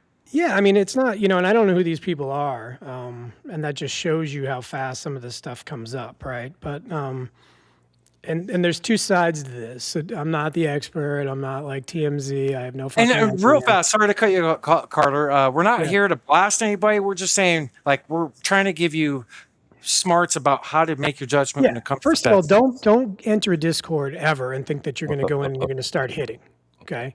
Because take your $40 and literally, put it in your gas tank. That's hard enough as it is. But don't waste $40 on somebody's picks. The other part about it is like, so somebody tucked a slip, right? And so one side of the story is this woman capper. Listen to this, Snoop. And I think I shared the screenshot with you. I can't find it off the top of my thing right here, but I'm sure if we Googled it. You did share it with me. You did. If you want to, hey, Carter, if you want to send me the link on X or something, send me the link in the chat on X DM. Yes, I will send you this. And again, I don't want to be the guy that's calling people out, but there's enough people talking about this. Well, call anyone out at any time. That's what we're here to do. That's not what I do, but I get it. Snoop, I'm sending it to you right now. Okay. Yeah, if you can send it, and then you can post it. You can put it up here, and we can talk about it. But anyway, long story short, This is important. What you're going to talk about. Yeah, Sorry. I don't know if she has a Discord. I don't know what she is. I've never heard of her. I pretty much know a lot of these cappers, but didn't release this slip, so tucked it, meaning like came up with 6 people to hit home runs, tucked the slip, meaning didn't release it to her subscribers, and it hit. She put $100 on it, and it hit for $685,000, I believe. Ooh. Wow. Not 6,800, not 68,685. And the cash out at one point was like $90,000 off 100. So right? Ooh. That whole Discord chat, including myself, I would have put $10 on it. Yeah. And I would have cashed out for $9,000. And everybody would have. So people got really pissed because she posted, I did a thing, Sorry, I didn't mean to totally cut you off right there. No, bro. Hey, did you send me like a screenshot of a pic? Yeah. Okay. I just want to make sure I got the right thing here. So you can even cut off the top if you want to. So we're not. But yeah, it's just your show, not mine. I could care less. I would be so upset. Like I paid for a little while to people, while ago. If that guy didn't release it, I would ride all of his bets anyway. I would put $5-10 on it. So yeah, you're totally right. I would be so steaming, man. Like I pay this money, and like most of the time you don't hit, and then you don't show one that hits for fucking life-changing money is no. Not cool. And I can see the other side of it too. Now, that's what I mean. Like I just told my wife, I was explaining to her, I play 8 to 10, 12 bets a night, right? So my goal is to hit 4 to 6 of those. Like I want to, break even plus. So if I release 12 bets on X, and Bob only, tails 3 of them, or Sally only tails 2, right, she's going to miss probably 3 or 4 that are going to hit, right? So like, that's the other side. Why would I run that service where I know how I bet, right? I bet in volume and I bet low amounts, and my job is to clear $100 plus every single night. That's my goal when I wake up and say I'm going to bet for 2 hours tonight. So I understand that side of it, that you can't release everything too, because then people will get on your ass and be like, dude, you're spamming the chat with all these slips, like. Don't you have confidence in your slips, bro? Do you know what I mean? Then you get that side of the coin. So that's my point, is they get used to this easy money where they're making $40, $50, $60, $70,000 a month. Think about that. They literally can buy a Beamer M2 every single month. And, where's that? So yeah, this is the slip. So look at the cash out. Wow. So then the other side of this that I'm again, I'm not TMZ and I really don't give a fuck. But other side of it is, it's a fake slip to begin with. Never happened. Just try to use it for marketing to get people into our Discord. Aha. So, and that's so common now that you can't even trust your eyes, because you can falsify a slip even before the advancement of like Claude and AI and everything, in the past 2 years. Like you could still, falsify a slip. And then you got the narcs that are coming through and they're looking at everybody's slips and they're making sure that they're real. They'll look at the time, they'll look at the score, they'll see if it's AI. They'll, like you got a whole group of people that like are slip narcs. And then you got the pocket watchers. They're like, how come you only bet $2? Or how come you don't have any trust in your bet? The numbers on the code of the bet slip too, Like who the fuck? Like let people bet the way they want to bet. If you pay for a service, honor the people that pay for the service and do them the right way. But it's us versus the books. So, question real fast. I've never been in that seat of having a lot of people pay for my picks. Like I've never been in that seat. So you have. Not a lot of people, but enough that enough to qualify, more to pay for sure. So I just if I was a big capper, I had tons of people paying for my content, my picks. Is there technology out there, like right when you play something, it posts it for you? Don't you want to post every single one, right? Yeah, I mean, you can integrate your books, you can post, but that's not the way people want. People are strategic when they release their picks. In the morning they want people in their Discord and talking about it. They want to release picks and then market it to get people to come in their Discord and find out what they're releasing, so they start paying. I mean, it doesn't matter. There's so many different strategies in how to accomplish their goal, and everybody has a different goal. So, to answer your question, it's kind of like, yeah, there's technology and there's ways that, and now you can, there's ways obviously to track, right? Everybody knows, like, think about any program now can track your bets, and you can just take a screenshot and share that. But most cappers will not, because they're losing bettors. Dude, have you seen what's really cool on Amazon is that you can screenshot put that on there. Yeah, I love that. Dude, all your bets come up right on the screen and everything. I posted on Twitter the other day. Oh, dude, you did, yeah. And like the first night you saw that, you like sent me a couple pictures, like. Yeah, I said to my wife, I said, see how it says 1 up there? I won. Yeah, you could pick his threes live, like on the screen. This was my wife. Cool. She went, cool. Dude, I got this crazy ass TV for free, and I get all of there's 2 screens attached to the TV. It's crazy. And on the bottom screen, it gives me all of the sports updates, and it has the betting lines included in the. It's pretty amazing. I can't believe that I got it for free. That's dope, man. I mean, I'll send you a link. For one. Send it to me. Yeah. That's what I mean about the, and just to wrap that up, because I am not, there's people that have literal podcasts on other, cappers and whether they're right or wrong and who they scammed and what happened. And it's just, to me, it's like it's breeded this industry of just it's kind of weird. At the end of the day, it's like, I feel like it's anything, and I don't have a Bible, I don't thump, I'm not that, but do to others as you want done to you. If you're going to scam somebody, they're going to scam you. If you're not going to scam, so for me to be in that business of like selling picks, I'd rather just sell insight, or I'd rather talk to you guys about it and then them figure out, I guess he's right. Because if anyone takes away anything, like in the gambling space, live pregame betting is like poker. Right? You can see some of the cards, but you can't see your whole card. You can't see what's under there. You got to use your best guess. But live betting, dude, it's like you're seeing the whole card. You're seeing everything in real time. Like you can kind of make your decision on what's going to happen. Like you see the cards, you see the flow, you see what's happening. Everything's belly up. Do you know what I mean? It's like live betting, there's more forgiveness. You can chase your lines. You can find a parlay you like for, minus 200, minus 200, minus 300. You can build that up to 150. It's more forgiving. I can place 10 live bets, and it's more forgiving than 10 pregame bets because I'm going to find the odds that I want, and I'm going to be able to massage that. So my takeaway to anybody is live betting allows you more leeway, more opportunity, more flexibility than, not seeing whole cards. And just looking at shit and going, well, that's locked in. Like, I don't know what's going to happen on a pregame bet. And you're at the disposal of the lines that the bookmakers are setting. They want you at minus 400, where they know that line's going to change to minus 220 the minute tip-off happens. Yep. Do you know what I mean? So you're sacrificing 180 points there. Do you know what I'm saying? Right. That's the takeaway. Is like, if you can find a system that works for you, I can't sell this system. There's no way to sell a live bet system. Yeah. Once you find your system, it's life-changing. It's life-changing. It really is. It changed my life. It changed me into a profitable bettor.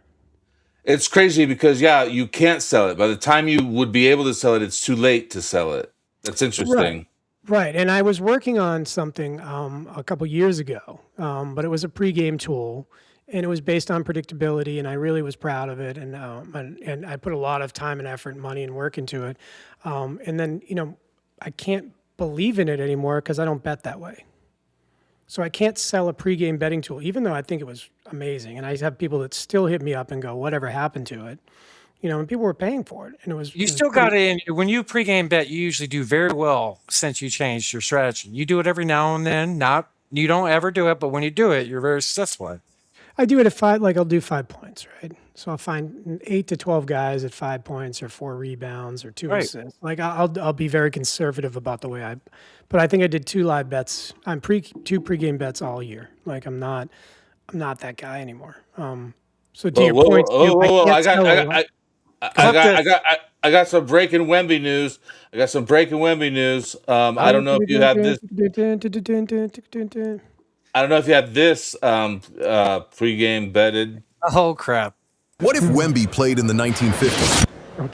Game 1. Nobody knows what they're looking at. 7'4", thinking like a point, shooting threes in an era that barely had threes. The crowd goes quiet, not excited, confused. Week 1. Coaches throw their biggest man at him. 6'10", looks like a child next to him. Every shot attempt snatched out of thin air like it was personal. Month 1. Teams stop going to the paint entirely. The whole league restructures around one body. He's averaging 40 without trying. Blocks that don't exist in the record books yet because nobody thought to count them properly. Month 2. The rule changes start. No goaltending, no lane restrictions. Refs huddle at halftime. They don't know what to call. Month 3. The whispers start. Is he even human? Newspapers call him a freak. Season 1. Box scores break. George Mikan retires early. The scoring title isn't close. Scouts sit in the stands with clipboards and don't write a single word. Season 2. The game changes permanently. Teams draft tall, draft mobile, draft different. Because of him. Because of one player who showed up 70 years too early and broke a sport that thought it was already figured out. Follow for more NBA timelines nobody asked for. Oh, by the way, I hit one. Yay! Boom! There you go. Another hit. So we got one. That's awesome. Hey, quite a few things. Ooh, look at that, people.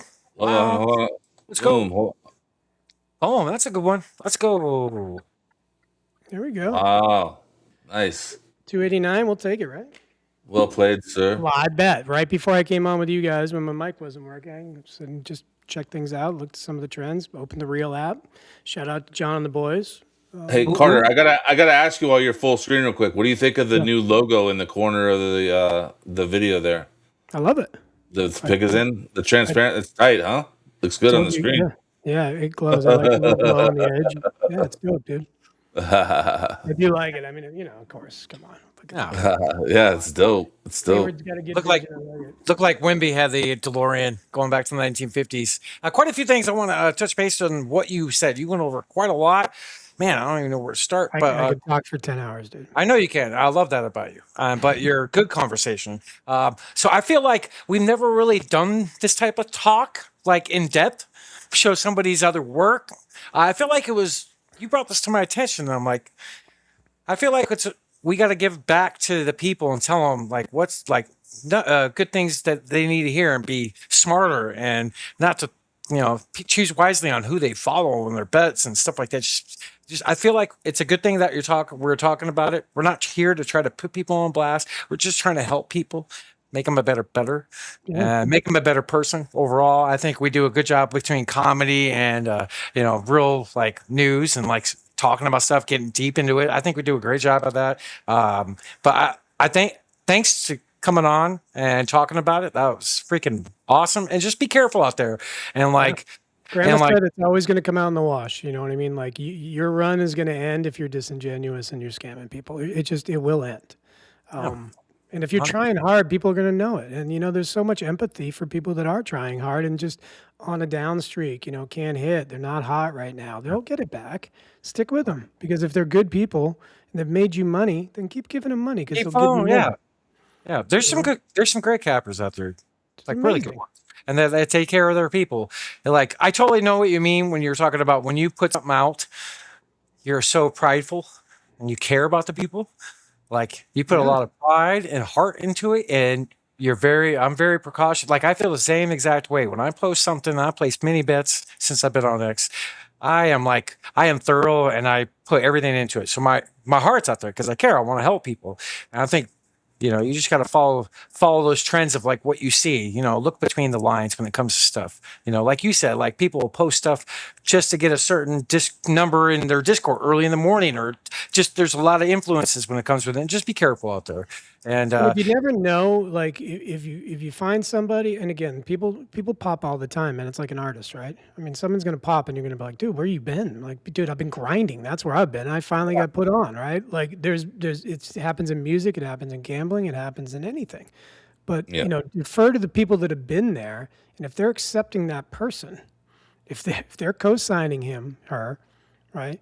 Then you got something good. If they're like, not talking about it, or, it's just a flash in the pan, then, be careful. That's all, because money is scarce these days. And you're putting $40 here plus your bets. And, I'm a marginal bettor. I don't bet a ton. But some of these people, man, I've seen kids in college that are in my Discord groups or betting groups that I know they don't have this kind of money to be wasting. I mean, I just know they don't, man. I mean, it's like... It's insane what you told me about this whole scenario. I didn't even know about this. It's a big problem. It's a massive problem, and people are getting scammed, and there's nothing really that anybody can do about it because, it's like you join a Discord, you sign the T's and C's, it's all in there, and it's, you're using your own money. No one's forcing a gun to your head and saying, hey, you know what? You can't, you have to bet this. You're basically saying that's a slip. I'm looking at a slip right now, and it's like I saw this slip come through. Guy got 3 home runs. He bet $20. He won $2,974. What player hit 3 home runs today? This wasn't today. This was last week. Wood, Shea, and Montgomery. Okay. Go ahead. Carter, I have a question. You said they pay thousands of dollars a month for these subscriptions. How much did you say? Like 40 bucks. I mean, like $20 to $50. Some people pay $100 in the subscriptions. So a month, $20 to $50 a month. Yeah. Okay, so and then what? So they give you tips so you can win bets like that. Like, oh man, that's crazy. I guess, it seems like I'll open one right now. Like, I'm not going to tell you who it is, but I'm going to open one. And let's see, it's 22,000. Is it at Ted Logan on Grindr.com. Is that the? Am I sharing my phone? You see my Grindr account? No. Thank God. Jeez. I was calling out fucking great and powerful Ted Logan. Everybody go follow him at Ted Logan 1010, I think is his Carter's name on that is Party On Carter. Party On Carter. I love it. So Dude, this one real quick. I know you guys are trying to wrap up. He has 15,870 members. Wow. Okay. At the minimum, they're paying $20 each. 15,000 times 870, right? 15. And what's the minimum? What's the minimum subscription? $20. 20. I mean, some guys do it for 10 and 15, but I mean, Yeah. But 20 bucks. Look at that number right there. That's per month. That's per month they're making. So let's take that times a year. Yep.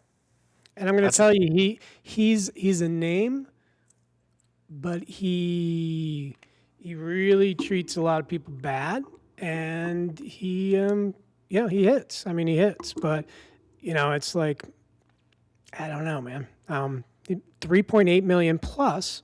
Think about what he's getting from FanDuel and bonus bets, what he's getting from everybody else, sponsors, all the other books. So he's a millionaire off running Discords. Discords. I get it. It's a business, right? And there's nothing wrong if you're going to run a legit service. All right. Before we wrap up, Carter, how's WNBA treating you so far? What, opening week?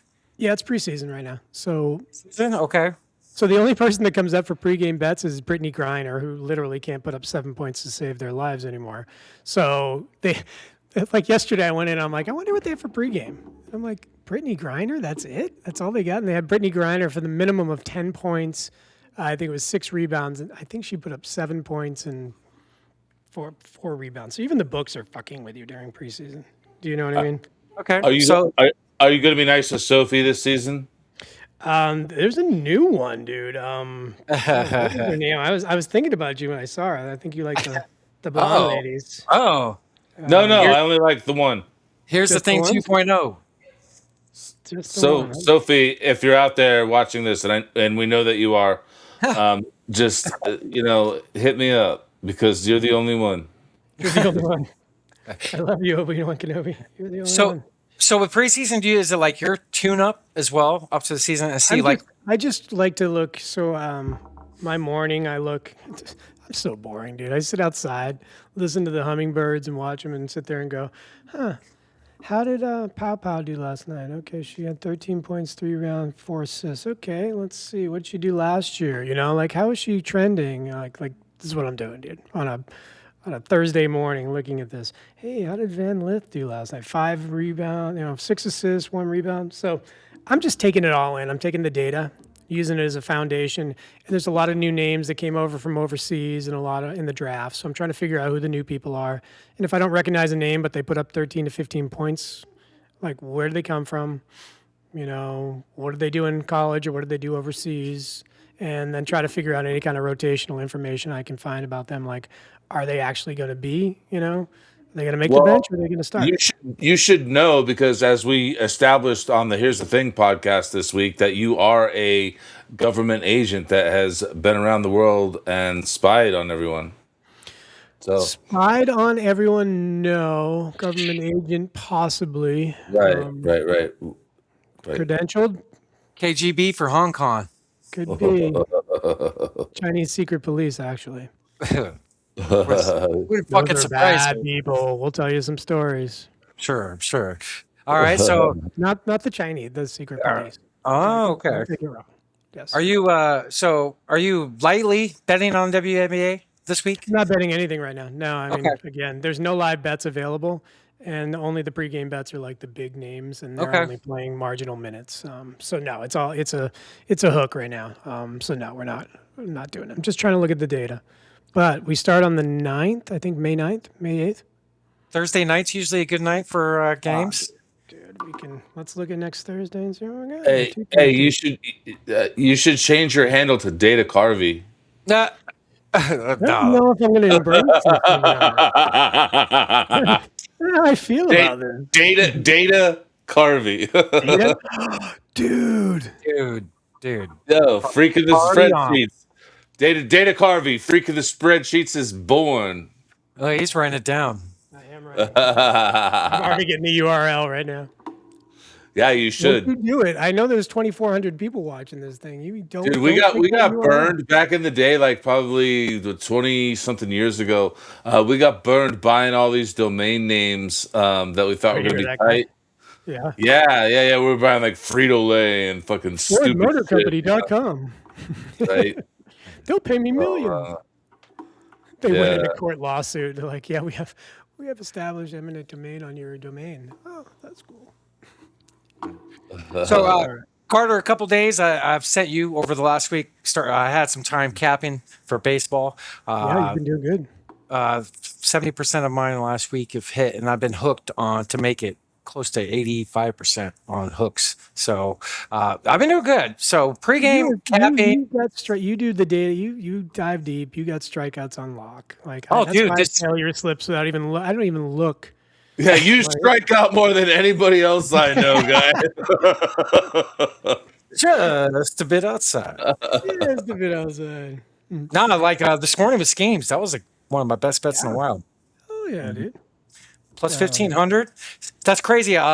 Cool. He had 2 home runs off of him before he got his first freaking out in the first inning. I'm going to be honest with you. It's just like I'm telling all my boys. I think I placed one baseball bet because they gave me a bonus bet, $100 one, and I'm like, to me, that's like, Okay, so it's a bet back. You're gonna like this. So, darn it, my book's not freaking here. It's on the other one. So my first inning for strikeouts for 3 by the main pitcher, it's hitting more than any other inning right now in this start of the baseball season. Not the second, not the third inning where they're on the back end of the lineups, the worst hitters. That's what you would think. A higher percentage is in the first inning. So what I try to do is just concentrate on the guys that strike out, throw a lot of Ks, their history against them, how they've been pitching, pitch count increased in the last few weeks, starting to get better. Slow starts for a lot of pitchers. So I think it's going to be go time for pitching. I saw it this morning, even though Skeens had a bad record against the Cardinals, his first inning, 4 games, he had 3 strikeouts twice. So, but his Ks for the game were lower than usual. It was like 5 or 6 for the games he's playing. And I was like, okay, I'm going to pick on that. So I just felt it. I almost put a lot more bigger of a number on it, but getting there. Baseball's coming around. Yeah, it's warming up. I'm going to start playing soon. Probably, as we get closer, when there's less NBA games and there's less to bet on, less NHL and stuff like that. But yeah, I mean, I'm gonna tell you on strikeouts, that's for sure. And then, of course, I'll say things like, yeah, I'm just going to bet hits and contact and bases and things like this, and then, of course, I'm going to revert back to home run guy and start chasing crap and give all the money back that's where I lost all my money. Like, baseball. It's like you win all this in NBA, you win all this in NFL, and then you give it back in baseball. You somehow don't give it back, so I got to follow what you're doing. Thank you. I'll send, dude, baseball, it took a few weeks, but getting there. My reads are there for Ks. And like, that's not many people I've heard of ever bet on like live betting baseball pitching for Ks in an inning. You could do You do that. You did that so much last year. You would send over the craziest shit like, oh, I'm betting 3 strikeouts in this inning, and I'm thinking to myself, 3 strikeouts in this inning by the same pitch, and you'd cash it for like hundreds, and I'm like, how do you do that? If I try that kind of stuff, it just doesn't work. I was over on my first week of doing it, but then I saw all the stats and the data about the pitchers in the first inning. So I just adjusted, and I've hit a couple of them. So if I'm feeling that, I'll put like a 25 on 3. So like plus 1,200, plus 1,500. Worst case, plus 900, plus 1,000. So getting there, man, getting there. So is there any other things you would like to discuss, Carter? I just bought datacarvey.com. So anybody else that tries to swoop on it, you can't do it. $9.99. Boom. Yo, listen, if that blows up, I want a little percentage of it. I will do it. You really did it. That's too funny, man. Actually, it's really good. I like it because that's like a good like shtick you could use. Data Carvey, handle for social media. Freak in the spreadsheets. Yeah. Oh, my purchase didn't go through. Looks like I got to transfer some. 24 and 23 didn't go through. You're such a good bettor. How come it bounced? Because I got 79 cents in my checking account. Gotta transfer. Damn. I think I even have 31 cents. That's fucking wild. Yeah. Gotta take it from the other accounts, my man. All right, here we go. Carter's got the under. There we go. So we transferred that over. Let's try again so we can be official here. Snoop, you have any other things you want to discuss? I think we covered quite a few things tonight. It was a good show. Yeah, I think we hit most of it. I maybe have one more little NBA thing we could bring up because, you know, it has a little bit to do with some things we talked about earlier. But, like, what do you guys think about this real quick? Let me share the screen.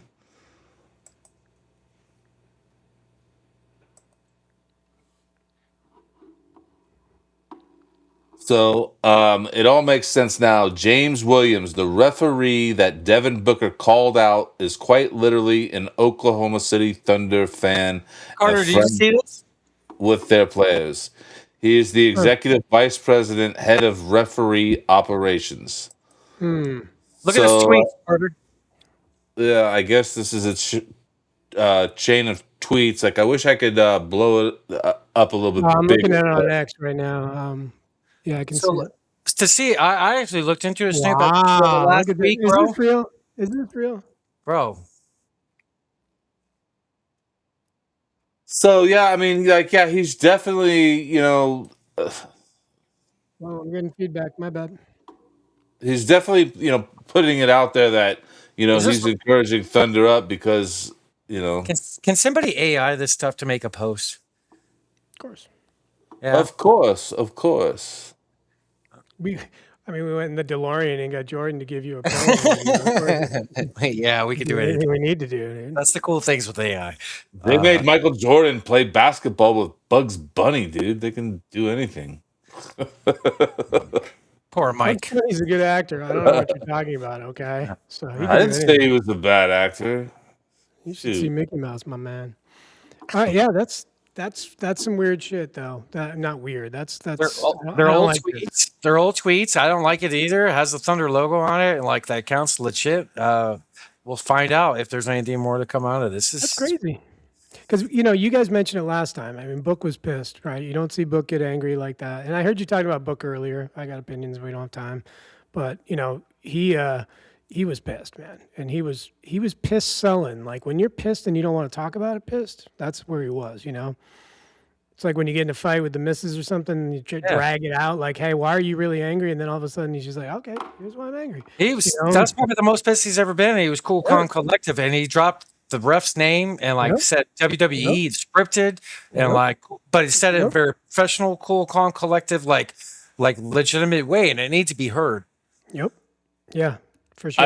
I feel like Kris Jenner is like the sensational Sherry of the 1990s, like the early 1990s, and she's taken our beloved Macho Man, aka Devin Booker, and taken him to the dark side. So this is all a Kris Jenner Kardashian thing, you know, that is really, you know, I'm messing still him up. blaming Booker. There's plenty of fish in the sea. You don't need to go there. Although, if you're gonna hook up with a Kardashian, let's be honest, Kendall's the best. I have zero opinion on the Gotta love it. Kardashians. It's So, okay to not have an opinion on that. So I think we broke another record with how long our stream's been. So, By the way, you got 2,737 views on your X alone, Snoop. So I would say, we're like at 3,000. I mean, I'm just gonna be honest. When I came on, it was at 2,000. So you know, He's bringing the heat. Insane. People are like, look at this asshole. This is a record for a long stream for us, and I'm not proud of that because I tell this guy all the time, I'm not doing the freaking 3-hour streams. I got stuff to do. Yeah. I gotta talk to more interesting people like you, Carter. I gotta make more Jordan videos, please. I can't wait to have you on the Here's the Thing podcast again too, because there's so much more we need to talk about. We gotta talk music.